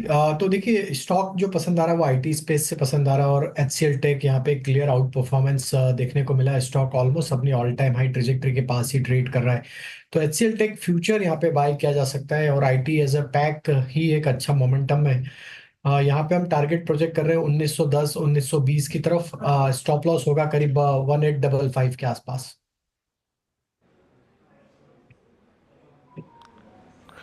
Okay, HCL technologies. अब चलते हैं मानस के पास चार्ट के चमत्कार पिक करने के लिए। मानस, क्या पिक कर रहे हैं आप? वीरेंद्र जी, आई थिंक जो मेटल स्पेस में वीकनेस देखने को मिल रही है वो कंटिन्यू हो सकती है, तो उस स्पेस से जिंदल स्टील, इस पे एक सेल रिकमेंडेशन है। 20 और 10 डे मूविंग एवरेज के नीचे ट्रेड कर रहा है, लोअर टॉप लोअर बॉटम बन रहा है, तो इसके फ्यूचर में बिकवाली करेंगे। 915 रुपए के आसपास के प्राइस चल रहे हैं, 927 रुपए का आपको स्टॉप लॉस लगाना है जिंदल स्टील के फ्यूचर में। बिकवाली करनी है और 895 895 के टारगेट सेट करने हैं। अगर चाहे तो 900 वाला पुट ऑप्शन ले सकते हैं, 15 रुपए पे ट्रेड हो रहा है, उसमें आपको 9 रुपए का स्टॉप लॉस लगाना है और 25 रुपए के टारगेट सेट करने हैं। ओके, चलिए, तो ये इस समय मानस के पे कब चलते हैं शरद जी के पास। शरद जी, आपका मिड कैप फंडा? टाटा टेक्नोलॉजीज होगा हमारा मिड कैप फंडा। कंपनी रीसेंट आईपीओ है, टाटा ग्रुप की फ्रंटलाइन कंपनी है। विनफास्ट के संग उनका एक टाई अप हो रखा है, जैसे जैसे वो गाड़ियां आती हैं हमें लगता है उसका भी फायदा मिलना चाहिए। 3-4 और नए प्रोडक्ट्स के लिए भी कंपनी ने वेरियस टाई अप्स किए हैं, और हमारा ये मानना है कि इवन एयर इंडिया के साथ भी ग्रोथ ठीक ठाक रहेगी। जिस तरह टाटा के संग उन्होंने एयरलाइंस में, टाटा मोटर्स के संग उन्होंने ऑटोमोटिव में अपनी पकड़ बनाई है, एयर इंडिया के थ्रू एयरलाइन सेगमेंट में भी अपनी पकड़ बनाएंगे, और आने वाले स्पेस में वहां से भी काफी डिसेंट ग्रोथ और मार्जिन इंप्रूवमेंट देखने को मिल सकती है। अगले साल हम ये उम्मीद कर रहे हैं कि कंपनी 24 से 25 रुपए के आसपास की अर्निंग्स रिपोर्ट कर देगी, और अब जैसे जैसे ये नंबर्स आते हैं मुझे लगता है 45-50 का मल्टीपल मिलना बहुत मुश्किल नहीं होना चाहिए, क्योंकि मोड काफी स्ट्रांग है, और इलेक्ट्रिक का भी जैसे अग्रेशन है और एडवेंट होता है और एक्सेप्ट होती है मार्केट्स में, हमें लगता है वहां से भी और नया इनको ग्रोथ देखने को मिलेगी। तो 50 का मल्टीपल मिल जाना चाहिए, तो 1250 के शुरुआती लक्ष्य के हिसाब से Tata tech. Okay, Tata tech. चलिए, ये हो गया आपके लिए चार्ट ट्रेड। अच्छा, अब अर्निंग्स का प्रीव्यू करते हैं। उससे पहले एक स्टॉक मैंने प्रीमियर की बात की थी, लेकिन उससे बड़ा एक्सीडेंट आज है बारी एनर्जीज। एक बार बारी का शेयर लेकर आइए। और एक्चुअली दिक्कत क्या होती है ना, ये सब फैंसी स्टोरीज़ में जब ये आपके अगेंस्ट जाती हैं तो ये ऐसे ही होता है। फिर 3 दिन लगे इसको 3700 से 2800 आने में। 3 दिन पहले ये 3700 रुपये था, और अब ये स्टॉक 3700 से गिरकर वापस 2800 पर, और आई थिंक वापस अपने लिस्टिंग डे लेवल पे पहुंच गया, जो लिस्टिंग डे का लेवल था। तो ये क्या होता है ना, इनमें अब हो सकता है आगे के लिए लॉन्ग टर्म स्टोरी अच्छी हो, लेकिन थोड़ा सा पिछले 3-4 दिन में बड़ा फॉल आया यहाँ पर। एक बड़ा झटका यहाँ पर इन सारी new listed specially solar energy वाली कंपनियों में लगता हुआ दिखाई दिया है। अच्छा, चलिए, कुछ और काउंटर्स आपकी स्क्रीन पर लेकर आएंगे, और उसमें रिजल्ट्स की बात होगी, जहाँ पर संवर्धन मदरसन स्क्रीन पर रखिएगा। संवर्धन मदरसन इस तरह के मार्केट में ज़्यादा टूटा नहीं है, हल्की सी गिरावट दिखा रहा है। 175 के लेवल्स पर इस कंपनी के भी नतीजे आने वाले हैं। अब क्या एक्सपेक्ट कर रहा है मार्केट? दीपाली हमारे साथ है इस पर एक अपडेट देने के लिए। बताइए दीपाली। नंबर्स अच्छे एक्सपेक्टेड है संवर्धन मदरसन से। अगर रेवेन्यूज़ की बात करेंगे तो 20-22% की ग्रोथ रह सकती है सालाना आधार पर। ऑल्दो सीक्वेंशियल बेसिस पे रेवेन्यूज़ फ्लैट रहेंगे। वहीं अगर मुनाफा देखेंगे तो यहाँ पर ज़ोरदार ग्रोथ देखने को मिलेगी। 201 करोड़ से बढ़कर जो सीधे मुनाफा है वो 951 करोड़ रिपोर्ट कर सकती है कंपनी। और ये जो एक्सेप्शनल जंप देखने को मिल रहा है उसके पीछे इंपॉर्टेंट रीज़न है, वो है एक्विजिशन का। इस क्वार्टर में कंपनी ने कुछ इंपॉर्टेंट एक्विजिशंस की थी, वहाँ से कॉन्ट्रीब्यूशन अर्निंग्स में आते हुए दिखाई दिया है।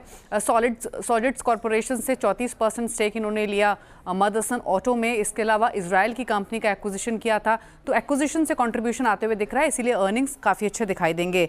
एबिटा में भी 2711 करोड़ का एबिटा कंपनी रिपोर्ट कर सकती है। एबिटा मार्जिन्स देखेंगे तो 9.4% रह सकते हैं वर्सेस 8%, तो सालाना आधार पर नंबर्स काफ़ी अच्छे दिखाई दे रहे हैं। इसके अलावा जो ऑर्डर बुक है कंपनी की, उसका टाइमली एग्जीक्यूशन होने की वजह से भी अर्निंग्स ग्रोथ देखने को मिल रही है, रेवेन्यूज़ में ग्रोथ देखने को मिल रही है। फ्लैट जो रहेंगे रेवेन्यू सीक्वेंशियल बेसिस पे, उसके पीछे एक इंपॉर्टेंट रीज़न है यूरोप में जो पीवी सेगमेंट है वहाँ पे वॉल्यूम्स फ्लैटिश रहे हैं, तो उसका एक इम्पैक्ट सीक्वेंशियल बेसिस पे देखने को मिलेगा। अदरवाइज वाई बेसिस पे नंबर स्ट्रॉन्ग रहेंगे। वहीं अगर मार्जिन्स को देखेंगे तो वहाँ भी अच्छी ग्रोथ एक्सपेक्टेड है। 140-150 बेसिस पॉइंट सालाना आधार पर मार्जिन्स ग्रो हो सकते हैं, क्योंकि कंपनी ने काफ़ी कॉस्ट रिडक्शन इनिशिएटिव्स उठाए हैं और साथ ही ऑपरेटिंग लिवरेज का बेनिफिट भी मिलेगा, जिसकी वजह से मार्जिन्स बेहतर दिखाई दे रहे हैं। तो हर पैरामीटर पर नंबर्स अच्छे एक्सपेक्टेड हैं संवर्धन मदरसन से। तो अच्छे नतीजों की उम्मीद। स्टॉक हालांकि आज शांत है, वैसे गिरते बाजार में बिखरा नहीं है, वो एक पॉजिटिव जरूर है। इस बीच बात करते हैं ओला इलेक्ट्रिक की। ओला इलेक्ट्रिक के हमने नतीजे देखे, ईयर ऑन ईयर थोड़ा सा प्रॉफिटेबिलिटी में इंप्रूवमेंट देखने को मिला है, लेकिन दूसरी तिमाही में अगर आप गौर करिएगा ऑपरेशनली नंबर्स डिसेंट रहे हैं। और अनुज ने इनफैक्ट आज सुबह में डिटेल बातचीत की ओला इलेक्ट्रिक के फाउंडर और अब चेयरमैन और मैनेजिंग डायरेक्टर भावेश अग्रवाल से। उन्होंने कहा कि कंपनी अब फोकस मुनाफे और मार्जिन पर कर रही है। सर्विस को सुधारने के लिए कंपनी ने खास रणनीति भी बनाई है।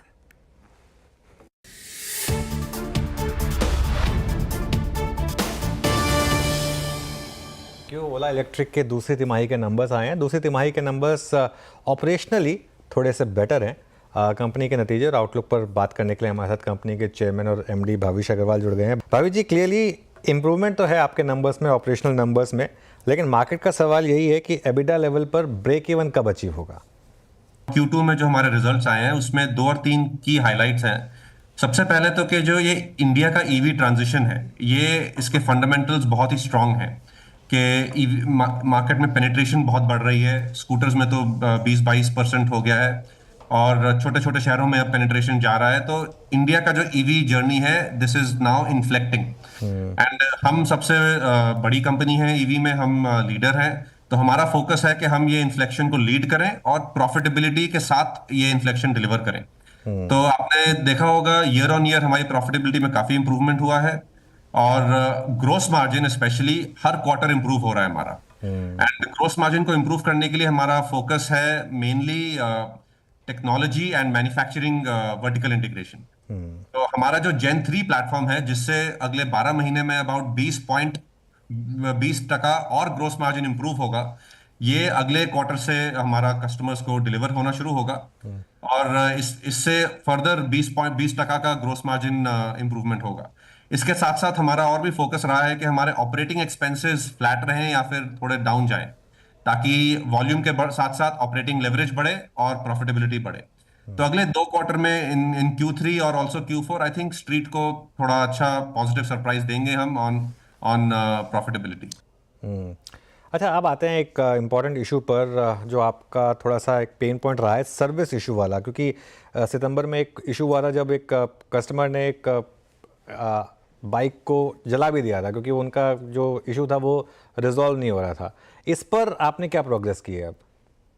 अनुज, ये जो सर्विस के इश्यूज थे, कस्टमर्स में काफी सवाल थे। इसमें पिछले 2 महीने में हमारे पास थोड़ा सा बैकलॉग बना था, क्योंकि हमारी सर्विस कैपेसिटी हमने पूरी सेल्स हमारी पिछले 12 महीने में बहुत बढ़ गई थी और सर्विस कैपेसिटी में हमने उतनी इंक्रीज नहीं किया था सेल्स के साथ साथ। अब हमने वो कर दिया है। जितना भी बैकलॉग था वो सारा सॉल्व हो गया है और अब हमारा फोकस है कि अगले 3-4 महीने में हम अबाउट 2000 सेल्स स्टोर खोलेंगे और अबाउट 1000 और सर्विस सेंटर खोलेंगे। तो अभी हम ऑलमोस्ट 80% कस्टमर्स को सेम डे या नेक्स्ट डे सर्विस दे पा रहे हैं, जो इंडस्ट्री स्टैंडर्ड पे है। एंड अगले 1-8 महीने में शायद हम ये इसको और इम्प्रूव भी कर लें, ताकि इंडस्ट्री लीडर बन जाए सर्विस में। तो कोई बैकलॉग नहीं है, सारे कस्टमर्स का इशू जो है वो सॉल्व हो गया है। अच्छा भावेश जी, ये जो मुझे चीज़ आपसे पूछनी है, देखिए आप काफ़ी एक यंग एंटरप्रेन्योर हैं। तो मेरा आपसे एक सवाल है कि क्या आपको थोड़ी सी रिग्रेट है कि आपने वो जो ट्विटर पर वो जो एक आपकी और कुणाल कामरा की जो बहस हुई थी, क्या आपको उसमें पढ़ना चाहिए था एक as an entrepreneur, as a successful entrepreneur? Anuj, on hindsight आप बिल्कुल सही कह रहे हैं। हमारा फोकस वैसे तो हमेशा काम पे है, हमेशा रहा है कि कस्टमर को सर्विस जल्दी दें, कस्टमर के लिए अच्छे प्रोडक्ट बनाएं। तो वही फोकस रहा है throughout our journey and अभी भी वही फोकस है। तब भी वही फोकस था, बट कभी कभार में भी एक एंटरप्रेन्योर का पैशन उससे आगे निकल जाता है, तो उससे हम सीख लेते हैं पूरी 100% एंड हम हमेशा फोकस रखेंगे कि हम कस्टमर को अच्छी से अच्छी सर्विस दे पाए। और कभी कभार अगर चूक होएगी तो हम कभी भी उसको एक्सेप्ट करने में पीछे नहीं हटेंगे। तो इस मामले में चूक हुई थी एंड हम आगे जाके इसको हमने ऑलरेडी इसको पूरा एड्रेस कर दिया है एंड आगे गोइंग फॉरवर्ड हम इसमें हमेशा best in class customer service देने का एफर्ट करेंगे। आपका फेवरेट ब्रेकफास्ट क्या है वैसे भावेश जी? जो लोग ओट्स खाते हैं उनका अभी तक ओट्स खाने से शक्ति तो दिखी नहीं है। वो कहते हैं चैंपियंस ब्रेकफास्ट इज ओट्स। कहाँ है वो चैंपियन? राइट, वो चैंपियन का इंतजार काफी टाइम से हो रहा है। We are cool headed, we have ice in our drinks, and अब वो आइस इंडस्ट्री को सोचना है कि आइस फ्यूचर है कि ईवी फ्यूचर है।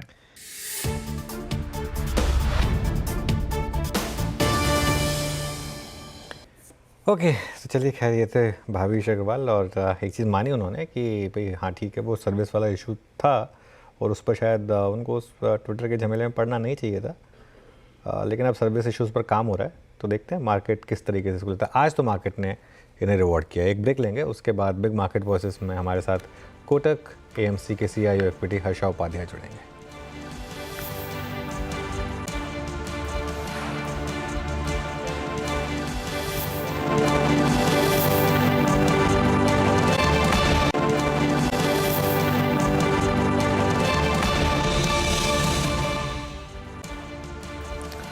चलिए अब चलते हैं हमारे साथ हमारे एक्सपर्ट कोटक महिंद्रा AMC के CIO इक्विटी हर्षा उपाध्याय जुड़े हैं, उनसे बात करते हैं। हर्षा जी, गुड आफ्टरनून। करेक्शन आई मार्केट में, और करेक्शन में आपके पास रिकॉर्ड पैसा आया। अभी MP का डेटा आया है जो बता रहा है कि 25,000 करोड़ की सिप हुई और करीब करीब all time high equity inflows आए। कहीं ना कहीं क्या इस सिचुएशन को देख के थोड़ा डर लग रहा है कि मार्केट करेक्शन में जा रहा है लेकिन लोग पैसा और डाले जा रहे हैं? गुड आफ्टरनून अनुज। इसमें दो चीज आप हम देख सकते हैं। एक तो यही है कि जो SIP इन्वेस्टर्स हैं वो जरूर इंडिया स्टोरी में बिलीव करते हैं और कंटिन्यूअसली जो पैसे डालते जा रहे हैं, एक अच्छा सा लॉन्ग टर्म वेल्थ क्रिएशन का एक मोड अपनाए हैं, तो इसलिए उस पर कोई डर नहीं है।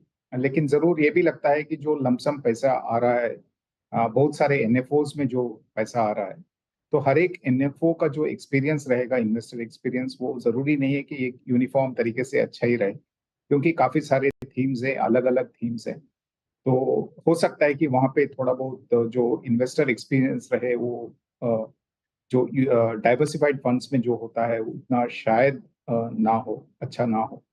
तो यही एक डर रहता है कि अगर उसी के चलते हुए पैसा आ रहा है NFOs में, तो ये कब तक इस ट्रेंड कंटिन्यू होगा।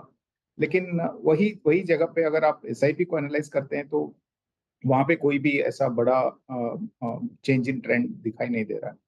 तो हो सकता है कि थोड़ा बहुत ओवरऑल फ्लोज पे कुछ इम्पैक्ट पड़े अगर मार्केट्स का मूवमेंट में कोई नेगेटिव रिएक्शन रहेगा, लेकिन ऐसा तो नहीं है कि बहुत ज़्यादा फ्लो में, स्ट्रक्चर में बहुत बदलाव एटलीस्ट शॉर्ट टर्म में आ जाएगा, ऐसा तो नहीं लग रहा।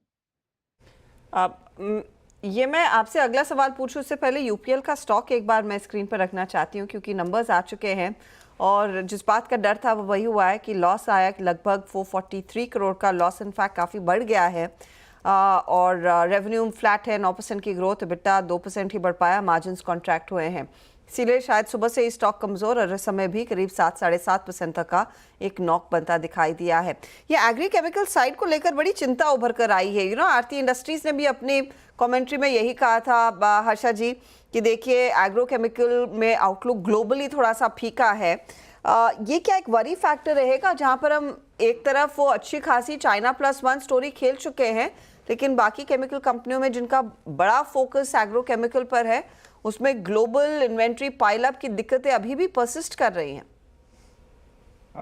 देखिए, ग्लोबल इन्वेंट्री जो पाइलअप हुआ था वो हर एक सेगमेंट में बिल्कुल क्लियर नहीं हुआ है। तो हो सकता है कि कुछ सेगमेंट्स में ये यहाँ पे टाइमिंग डिफरेंसेस रहेंगे और कुछ सेगमेंट शायद जल्दी उससे उभर कर बाहर आएंगे और कुछ सेगमेंट्स में वो डाउन टर्न थोड़ा बहुत और कंटिन्यू होगा। तो लेकिन ऐसा तो नहीं बोल सकते हैं कि पूरे के पूरे केमिकल्स या agri chemicals are out of woods. तो अभी भी आपको एक तरफ से सतर्क रहने पड़ेंगे और वैल्यूएशंस देखते हुए और कौन से सेगमेंट में क्या इन्वेंट्री का इश्यू है, कहाँ पे मार्जिन्स पे प्रेशर और कंटिन्यू हो सकता है, वो सब देखते हुए आपको चलना पड़ेगा। तो हमें नहीं लगता है कि केमिकल्स में भी एक यूनिफॉर्म तरीके से शायद सेक्टोरल परफॉर्मेंस नहीं रहेगा, वहाँ पे भी विनर्स और लूजर्स रहेंगे।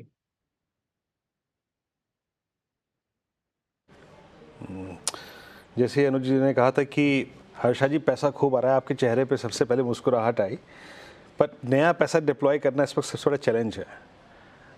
डाउन साइड यहाँ से लिमिटेड कहाँ लग रहा है आपको? अपसाइड तो शायद वक्त तय करेगा, अर्निंग्स तय करेंगे, लेकिन यहाँ से मतलब डाउन साइड इस रिस्पेक्ट में कम लग रहा है क्योंकि ऑलरेडी प्राइस डैमेज काफ़ी हो चुका है।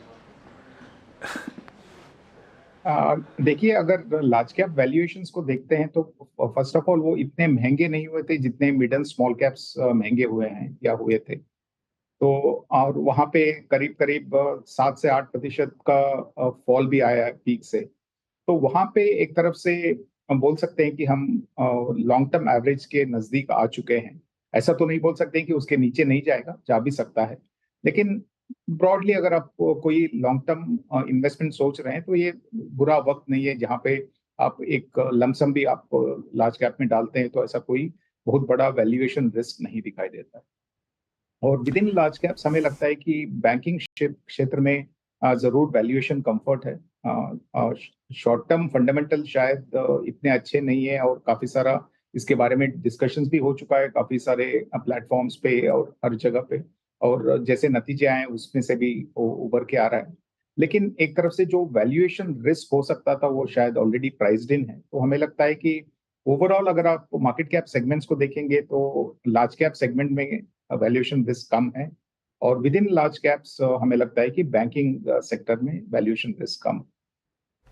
ओके, हाँ, अच्छा, इस अर्निंग सीजन का क्लियर कट एक एक्सीडेंट रहा है कंजम्पशन स्पेस, चाहे वो हिंदुस्तान यूनिलीवर या एशियन पेंट्स हो, चाहे वो आपके इवन डिस्क्रिशनरी स्पेस हो, चाहे बजाज ऑटो जैसे स्टॉक्स हो। क्या बहुत ज़्यादा पढ़ने की ज़रूरत है यहाँ पर पूरी मार्केट को लेकर, या कुछ ये एक ख़राब क्वार्टर रहा बस? देखिए, यहाँ पे अभी भी पूरा क्लियर साइंस नहीं है कि ये क्या अबरेशन है या ये ट्रेंड कंटिन्यू होगा। अगर आप रूरल मार्केट की बात करें या मास मार्केट सेगमेंट को देखते हैं तो वहाँ पे तो क्लियरली एक तरफ से डाउनटर्न चालू था, स्लो डाउन था, वो अभी भी कंटिन्यू हो रहा है। जरूर मानसून अच्छा हुआ है और एक उम्मीद है कि वहाँ पे थोड़ा ठीक ठाक वॉल्यूम रिकवरी होना चाहिए, लेकिन आज के दिन में तो वहाँ पे भी थोड़ा बहुत पॉकेट्स हैं जहाँ पे अभी भी प्रेशर बना हुआ है। लेकिन मैनेजमेंट कमेंट्री देख के लगता है कि शायद ग्रेजुअली वहाँ पे थोड़ा रिकवरी होगा। लेकिन दूसरा चीज जो हुआ है वहाँ पे जहाँ पे अच्छा खासा मोमेंटम था कंजम्पशन का, जो डिस्क्रिशनरी सेगमेंट बोलिए या अर्बन कंजम्पशन बोलिए, वहाँ पे काफी कुछ अब पैची ट्रेंड्स दिखाई दे रहे हैं। तो और स्पेशली ये कंजम्पशन ट्रेंड्स जो पैची हुए हैं वो फेस्टिव सीजन में हो रहे हैं, तो इसलिए लगता है कि शायद अबरेशन ना हो एक तरफ के लिए, शायद शॉर्ट टर्म में थोड़ा सा वहाँ पे भी डिमांड में वीकनेस आया हुआ है, यही लगता है। तो अगर ये प्रोग्नोसिस या हाइपोथेसिस ठीक है तो मुझे लगता है कि शायद और थोड़ा वक्त हमें गुजारना पड़ेगा before we see outperformance from consumption sector. थोड़ा सा पेन रह सकता है। ऑटो कंपनियों को लेकर भी वही स्थिति उभर कर आई है। इनफैक्ट H2 को लेकर ज़्यादा आश्वासन सभी कंपनियों ने दिया। इन नंबर्स के बाद अब आपकी पोजीशनिंग क्या रहेगी ब्यूरो, क्योंकि 2 व्हीलर 4 व्हीलर दोनों तरफ वही स्टोरी उभर कर आ रही है जो कंजम्पशन में FMCG कंपनी के मैनेजमेंट्स ने कही थी। अर्बन में थोड़ा सा फीकापन, लेकिन रूरल में पिकअप। देखिए, हमने इस बारे में पहले भी कुछ शोज में जिक्र किए थे कि पैसेंजर व्हीकल्स में हमें लगता है कि इन्वेंट्री ज्यादा है और डिस्काउंट्स बढ़ सकते हैं। वही हुआ है इस फेस्टिव सीजन में भी। तो हमें लगता है कि बिटवीन 4 व्हीलर्स और 2 व्हीलर्स में, 2 व्हीलर्स स्पेशली जो 2 व्हीलर कंपनीज है जहाँ पे रूरल फोकस ज्यादा है अर्बन फोकस से, वहाँ पे अभी भी आप बने रह सकते हैं और वहाँ पे आउट परफॉर्मेंस आ सकता है।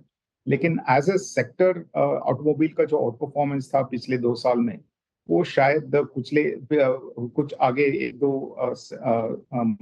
तिमाही में शायद देखने को नहीं मिलेगा। तो काफी कुछ सेक्टर स्पेसिफिक या स्टॉक स्पेसिफिक या नहीं तो सबसे सेगमेंट स्पेसिफिक मूवमेंट्स रहेंगे। अच्छा हर्षा जी, अर्निंग्स में ही एक स्पेस हॉस्पिटल स्टॉक्स को देखिए। अभी कुछ देर पहले हमारी एक और विशेषज्ञ से हेल्थ केयर सेगमेंट को लेकर बात हो रही थी, बड़े ऑप्टिमिस्टिक थे स्पेस को लेकर। हेल्थ केयर और इवन आई थिंक मैं आज सुबह मेट्रोपोलिस के मैनेजमेंट से बातचीत कर रहा था, उनकी FY15 को लेकर अपनी जो गाइडेंस थी उस पर वो काफ़ी हद तक कमिटेड नज़र आए। प्राइसिंग एनवायरनमेंट ठीक है, हालांकि वो कह रहे थे कि अभी हमें प्राइस हाइक की ज़रूरत भी नहीं है। ये हेल्थ केयर में हॉस्पिटल डायग्नोस्टिक्स, ये कैसे लग रहे हैं आपको इस वक्त, स्पेशली जो अर्निंग्स पोस्ट की उन्होंने उसके आधार पे? देखिए, अगर आप एक सेगमेंट देखते हैं जहाँ पे अर्निंग्स पे काफी अच्छा खासा अर्निंग्स और डिलीवरी हुआ है, वो है हॉस्पिटल सेगमेंट, और डायग्नोस्टिक्स भी ठीक ठाक ही किए हैं। तो हमें लगता है कि यहाँ पे फंडामेंटली ऐसा कोई बड़ा नेगेटिव नहीं दिखाई दे रहा है। सिर्फ वैल्यूएशन को नजरअंदाज नहीं करना चाहिए, क्योंकि जब पूरे मार्केट गिरावट में है और वैल्यूएशन करेक्ट हो रहे हैं, एक सेगमेंट में जहाँ पे फंडामेंटल्स सब ठीक है, नतीजे सही आ रहे हैं, तो वहाँ पे वैल्यूएशन का कोई करेक्शन नहीं हुआ है। तो हो सकता है कि ये वैल्यूएशंस कंटिन्यू हो, लेकिन definitely on a relative basis इस सेगमेंट में अभी थोड़ा वैल्यूएशन का रिस्क आ सकता है। लेकिन मीडियम टर्म जो ग्रोथ है इस सेगमेंट में, वो तो अभी भी बहुत ही स्ट्रांग दिखाई दे। ओके, आशा जी बहुत बहुत शुक्रिया, आप इस आज बातचीत में शामिल हुए और अर्निंग्स के बाद बाजार के इस स्तरों पर, सेक्टर्स पे अपने आउटलुक आपने हमसे शेयर किए, बहुत बहुत शुक्रिया। अब एक काम करते हैं, रणनीति पे आते हैं। रणनीति के लिए जरा एक बार दोनों ही इंडिसेस स्क्रीन पे लिखे आइए। 24,160 बिना किसी बदलाव, हमने ये थोड़ा ऊपर घूम के आए, थोड़ा नीचे, और वहीं पे लाके अगर आप देखें गाड़ी पार्क हो गई अनुज, जहाँ शुक्रवार की शाम को पार्क हुई थी। बट क्लियर का डिफरेंशियल क्रिएट किया निफ्टी बैंक ने, ट्यूसडे के लिए अप्रोच करेगी। देखिए वीरू, आज के ट्रेड से एक चीज़ तो बहुत क्लियर हो गई, पोजीशन कैरी करने की कोई गरज नहीं है मार्केट में, क्योंकि इंट्राडे में मार्केट आपको बहुत मौके दे रहा है। तो ये पोजीशन कैरी करने वाली मार्केट वैसे भी है नहीं, तो इसमें मत करिए कोई पोजीशन कैरी, बेकार में एक अनड्यू रिस्क भी रहेगा। और वैसे भी जब आप कोई पोजीशन कैरी नहीं करते हैं तो आप ज़्यादा अच्छे से एनालाइज कर सकते हैं मार्केट को और उसके बाद उसके प्राइस पैटर्न को, वरना आपका व्यू हमेशा बायस रहता है। तो एक तरीके से डे ट्रेडर्स का मार्केट है अब इस समय। एक जो बड़ी गिरावट थी उसके बाद अब मार्केट थोड़ा लोअर लेवल पे सपोर्ट ले रहा है, 24,000 पे सपोर्ट ले रहा है। हाँ, एक चीज़ बहुत क्लियर है, बैंक निफ्टी तैयार नहीं है अब बहुत ज़्यादा गिरने के लिए। इनफैक्ट बैंक निफ्टी में तो मैं एक बात कहूँगा, बैंक निफ्टी ने तो पिछले, अगर आपने एक महीने में अगर लेकर रखा भी हुआ है तो भी आपका पैसा नहीं तोड़ा है। जो आपको स्टॉक्स ने, निफ्टी ने या मिड कैप्स ने तोड़ा होगा, बैंक निफ्टी ने एक्चुअली आपको पैसा बना के दिया है। वो एक तरीके से कुछ साइन है बैंक निफ्टी में एक आउट परफॉर्मेंस के। वॉलेटिलिटी बहुत रही है बैंक निफ्टी में भी, लेकिन एक महीने के उसके हिसाब से निफ्टी 3% डाउन है, बैंक निफ्टी 1.5% ऊपर है। तो करीब करीब 4.5% का डिफरेंशियल है वीरू, जो काफ़ी बड़ा डिफरेंशियल है वैसे इंडेक्स के हिसाब से। तो वहाँ पर थोड़ा सा एक साइन है पॉजिटिविटी के। लेकिन निफ्टी पर मैं अभी भी ये कहूँगा कि बड़ी ट्रेड सेलोन रैली की है और ट्रेड्स जो भी हैं वो मोस्टली इंट्राडे में ही हैं। जी हाँ, तो ट्रेड्स को इंट्राडे में ही लोकेट करिए और स्विंग मिलता है उसको हासिल कीजिए और goodbye. As of now no I think view to carry trades either on short और लॉन्ग साइड। किसी प्रकार के ट्रेड को कल के लिए निफ्टी बैंक पे कैरी नहीं करना है, but still Nifty bank as per the structure, as per the behaviour better है आउट ऑफ दीज टू। अब आते हैं डेली चेक पे, यतिन के पास चलते हैं। यतिन, गुड आफ्टरनून, क्या चीज़ कर रहे हैं इस बाजार में? तो वीरू, दो स्टॉक्स जो आज फोकस में हैं, BEL यानी भारत इलेक्ट्रॉनिक्स, यहाँ डीलर्स BTST की सलाह दे रहे हैं क्योंकि डोमेस्टिक म्यूचुअल फंड्स यहाँ खरीदारी कर रहे हैं और नवंबर सीरीज़ में आपको फ्रेश ओपन इंटरेस्ट में बाइंग का तड़का दिखाई पड़ रहा है। 305 से 310 की नवंबर फ्यूचर्स की ये लोग टारगेट अज्यूम कर रहे हैं। इसके अलावा ABFRL स्टॉक रिजल्ट्स के बाद थोड़ा स्टेबल हुआ है, काफ़ी HNI बाइंग देखने को मिल रही है। ओपन इंटरेस्ट 5% नीचे है, तो थोड़ी बहुत आज शॉर्ट कवरिंग भी देखने को मिल रही है और डीलर्स के हिसाब से 315 से लेकर 325 तक के पोजिशनल टारगेट्स यहाँ आ सकते हैं डीमर्जर की डेट के पहले। तो ये कुछ स्टॉक्स जो आपके रेडार पर रहेंगे, ABFRL और BEL। चलिए, अब BTST STBT ट्रेड्स का समय हुआ। शिल्पा जी क्या कैरी करेंगे? अनुज जी, ओनली BTST अगर किसी को it's a must to do, otherwise avoid करें। आई सेकंड योर थॉट्स कि यहाँ पे ज्यादा पोजीशन नहीं कैरी करना चाहिए, बट अगर फिर भी है तो यहाँ पे मुझे थोड़ा मन्नापुरम में स्ट्रेंथ दिख रहा है। मन्नापुरम यहाँ पे अच्छे वॉल्यूम पार्टिसिपेशन के साथ अपसाइड मूव दे रहा है, तो यहाँ पे 154 के स्टॉप लॉस से मन्नापुरम में आप लॉन्ग जा सकते हैं for targets of 162 and 165। Okay, तो ये फिलहाल मणिपुरम में एक अपॉर्चुनिटी। मानस, आपका ट्रेड क्या रहेगा? जी देखिए, अभी थोड़ी देर पहले एस्ट्रल की बात हुई थी, तो एस्ट्रल के फ्यूचर में बिकवाली करने की राय रहेगी STBT की तरह। 1741 का स्टॉप लॉस लगाना है एस्ट्रल के फ्यूचर में और 1660 1660 के टारगेट सेट करना है। ओके, राजेश सतपुते जी आपका ट्रेड। वीरेंद्र जी देखिए, मैंने सुबह टीसीएस दिया था 8 बजे, तो मुझे लगता है वो फिलहाल तो ये स्ट्रेंथ में है, तो टीसीएस को ही लेके जाएंगे। देखिए TCS at a level of 4207, definitely यहाँ पे एक शॉर्ट स्क्वीज होना चाहिए 4200 के ऊपर। तो हम स्टॉप लॉस रखेंगे 4165 का, और हमारा कल का टारगेट होगा 4300 का। सो एक पे टीसीएस को डे हाई पे क्लोज हो रहा है। राजेश पालविया जी आपका ट्रेड कल मॉर्निंग के लिए। बैंक ऑफ बड़ौदा पे बाय करने की सलाह रहेगी। ये स्टॉक में जो ब्रेकआउट वीकली चार्ट पे ऑलरेडी देखने को मिला था प्रीवियस वीक में, वो अभी भी सस्टेन होते हुए दिख रहा है। हमें लगता है बैंक ऑफ बड़ौदा में स्ट्रेंथ है और ये स्टॉक में 266 268 तक के अपसाइड के टारगेट आते हुए दिख सकते हैं। डाउन साइड में स्टॉप लॉस होगा करीब 255 रुपए के आसपास। ओके, तो ये फिलहाल आपके लिए बैंक ऑफ बड़ौदा में एक अपॉर्चुनिटी। गाबा जी आपका ट्रेड? मेरा ट्रेड रहेगा लॉन्ग साइड, वो रहेगा HCL टेक पर, ट्रेड करेगा 1866, स्टॉप होगा 1860, सिर्फ 6 रुपए का। अपसाइड टारगेट करीब 1900 के आसपास HCL टेक के आसपास के टारगेट्स काबा जी लेकर चल रहे हैं HCL टेक में। अमित आप क्या ट्रेड ले रहे हैं, तेजी या मंदी? जी मैम, मैं फेडरल बैंक में बाय का एक रिकमेंडेशन है। One of the strongest structures in private bank, almost days high पे ट्रेड कर रहा है और यहाँ पे मोमेंटम काफी स्ट्रॉन्ग है। जरा भी मार्केट थोड़ा सा स्टेबलाइज या रिकवर करेगा तो it will start out performing. लगभग 207 रुपए 70 पैसे का प्राइस है। इसे बाय करें for a target of 211 and 214। Stop loss रखेंगे 204 रुपए का। ओके, तो ट्रेड्स यहाँ पे पूरे हो गए और इस बीच एक सिर्फ Nifty IT along, I mean Nifty bank, no doubt about that, अच्छी क्लोजिंग की तरफ बढ़ रहा है, बट निफ्टी आईटी का क्लोज बहुत डिसेंट है। मीनवाइल मैं इससे पहले कि जो मार्केट ब्रेथ है उस पर जाऊँ, आपको स्क्रीन पे दिखाता हूँ एक बार आज डेरिवेटिव बैंड में कौन कौन जा सकते हैं। वायदा बैंड में जो जा सकते हैं उसमें है आरती इंडस्ट्रीज, आज गजब शॉर्टिंग हुई है। मार्केट वाइड पोजीशन लिमिट जो है वो हिट कर चुकी है 126%। कल मॉर्निंग में आपको ये डेरिवेटिव बैंड में मिलेगा। और हिंदुस्तान कॉपर, जिस पे मैं शिल्पा जी से चर्चा कर भी रहा था, जिसकी पुट रिकमेंड भी की थी उन्होंने, but it's now striking 94% market wide position limit. तो पॉसिबली ये दो कैंडिडेट्स जो होंगे कल डेरिवेटिव के बैंड के होंगे। मैं निफ्टी बैंक पे, ये आईटी पे आ रहा था। निफ्टी आईटी का ये सबसे स्ट्रॉन्गेस्ट क्लोज है मेरे ख्याल से 21 अक्टूबर के बाद, सबसे strongest close above all moving averages. और अगर आप डेरिवेटिव्स में आज की निफ्टी आईटी की पोजीशनिंग को देखें तो सिर्फ इक्का दुक्का स्टॉक्स को छोड़ के सब्सटेंशियल लॉन्ग कैरी कर रहा है निफ्टी आईटी का पूरा स्पेस, मतलब स्टॉक फ्यूचर्स। और उसमें सबसे अगर आप देखें स्ट्रॉन्ग बिल्डअप है ओरेकल फाइनेंशियल्स पे। ओरेकल फाइनेंशियल्स अब ये 19 सितंबर के बाद सबसे स्ट्रॉन्गेस्ट क्लोज, यानी इसके करियर का 3rd बेस्ट क्लोज। शिल्पा जी, मैं इसकी 12,000 की कॉल को रीड कर रहा था, इस पे कुछ दिमाग लगाना चाहिए क्या इसकी 12,000 की कॉल पे? जी बिल्कुल वीरेंद्र जी कर सकते हैं, लेकिन ऑफ कोर्स आज आईटी बहुत स्ट्रांग है, but I will still believe कि एक बार ये 12,000 क्रॉस कर जाए तो हम यहाँ पे ऑप्शन में ट्रेड लेंगे, या फिर may be will say tomorrow. ऐसा ना हो कि आज आईटी चला है फिर कल यहाँ पे थोड़ा कोलैप्स है, जब बहुत हाई बीटा स्टॉक्स होते हैं।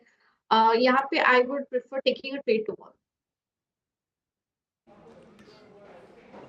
ओके, ठीक है, एक बार एक काम करते हैं 12,000 के पॉइंट को, क्योंकि ये 12,000 की call, I mean considering Oracle financials price zone, उसका जो टिक साइज है करीब 77,700 शेयर ये होल्ड करती है। दैट मीन्स एक क्रिटिकल सप्लाई जोन है as per the option writers. उसको एक बार लांघने दीजिए, उसके बाद इस कॉल पर दमखम या फिर कोई जोर आजमाइश करेंगे।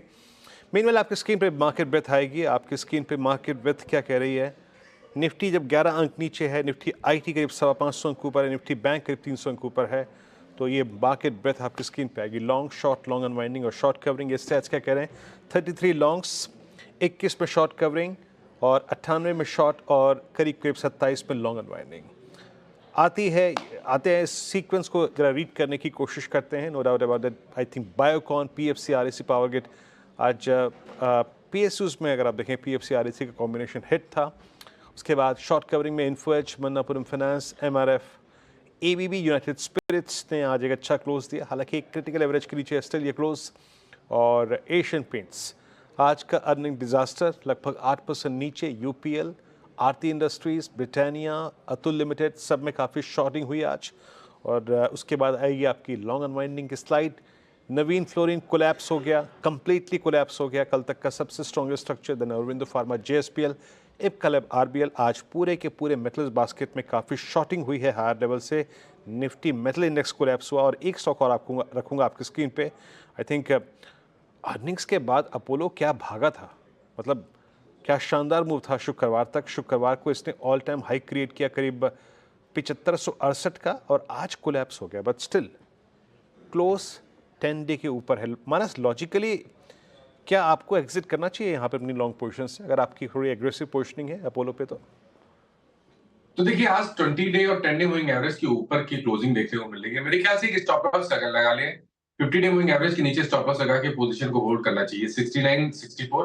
हालांकि इस गिरावट पे खरीदारी करने की राय नहीं रहेगी।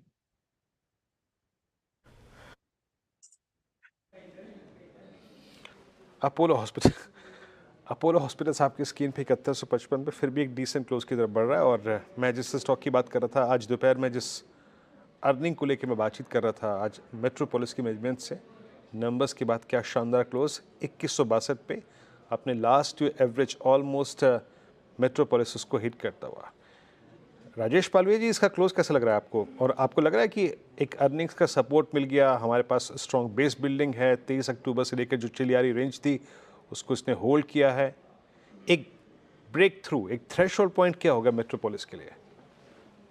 तो पिछले 3 वीक के लोएस्ट पॉइंट से स्टॉक ने मल्टीपल टाइम सपोर्ट तो लिया है, और आज जो पुलबैक बना है, हमें लगता है यहाँ पे नेक्स्ट लेवल जो है 2175 2178, ये लेवल अगर क्रॉस करता है तो ये मोमेंटम 2220 2240 की तरफ बढ़ते हुए दिख सकता है। तो यहाँ से करीब आधा 1% के आसपास का मूव इसके लिए एक अच्छा ब्रेकआउट साबित होते हुए दिख सकता है। तो 2178 के ऊपर हमें लगता है यहाँ पे लॉन्ग साइड का ट्रेड बनेगा। देन 2220 के टारगेट इसमें आते हुए दिख सकते हैं। अभी स्टॉप लॉस रखना होगा, जिनके पास ट्रेड है वो यहाँ पे 2140 के स्टॉप लॉस से पोजीशन कैरी कर सकते हैं। ओके, मीनवाइल वो वारी एनर्जीज में अब डाउन सर्किट लग गया 10%, सीधा स्टॉक नीचे। और अच्छा, यूपीएल के भी नंबर्स आए थे इन बिटवीन। यूपीएल भी आज अब 8% नीचे। अब खैर ये इंडेक्स का हिस्सा नहीं है, लेकिन यहाँ पर भी बड़ी गिरावट, करीब 7.5-8% नीचे इस समय। तो आरती और यूपीएल दोनों में बड़ी गिरावट। आरती में तो इनफैक्ट 52 वीक लो लगा। यूपीएल में अभी भी 52 वीक लो थोड़ा दूर है, करीब 15% दूर है। काबा सर, यूपीएल क्या अब ये भी जा रहा है 52 वीक लो की तरफ? ये सुबह एक सेल तो आया था, उसका टारगेट भी अचीव हो चुका है, लेकिन अब भी इसमें वीकनेस है, स्ट्रेंथ नजर नहीं आती। इनफैक्ट एक न्यू लो बनाया है, अभी ट्रेड करा है 515, नियर टाइम 500 टारगेट है, शायद 480 भी पॉसिबल है यूपीएल में, है तो वीक यूपीएल। इनफैक्ट यूपीएल का 443 करोड़ का जो लॉस है वही भारी पड़ा है। बाकी नंबर्स में ज़्यादा कुछ ग्रोथ है नहीं, मार्जिन्स भी कॉन्ट्रैक्ट हुए, इसीलिए जैसी नंबर्स आए तब हम बात भी कर रहे थे और वो स्लाइड देखने को मिला है। अच्छा, एक stock, in fact 1-2 counters power side पर आप देखिएगा। शिल्पा, पीएफसी, मुझे याद है फ्राइडे को हम जाते जाते मार्केट क्लोज करने से पहले ही वो नंबर्स आए थे।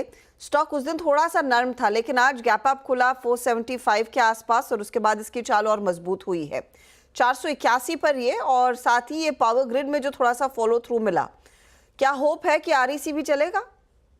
जी बिल्कुल Harshita ji, in fact REC, PFC, power grid, NTPC, मुझे लगता है ये सेक्टर ही थोड़ा लास्ट टाइम में अच्छा खासा स्ट्रेंथ दिखा रहा है। आरईसी यहाँ पे अगर आप देखेंगे 520 पे भी एक अच्छा खासा सपोर्ट है। अगर ये होल्ड करता है तो 550 के भी लेवल्स आ सकते हैं।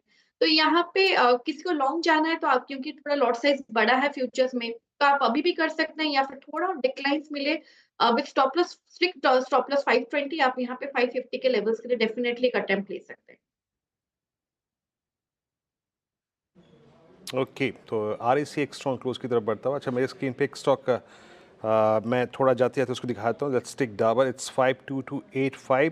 डाबर मेरे ख्याल से जो disastrous I think price performance रही है इस क्वार्टर में, क्वार्टरली अपडेट से लेकर नंबर्स तक और नंबर से लेकर अब तक, उसमें डाबर शामिल है। डाबर फाइनली अब आ चुका है 25 अप्रैल 2024 के बाद के सबसे लोवेस्ट क्लस्टर पे।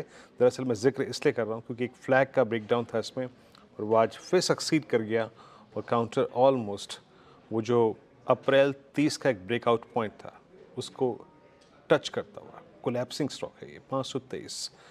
मतलब आप समझ लीजिएगा कि जब ये स्टार्ट हुई थी अर्निंग सीजन या फिर क्वार्टरली अपडेट्स आने शुरू हुए थे, इसका भाव था 668 रुपये, नाउ इट्स 523।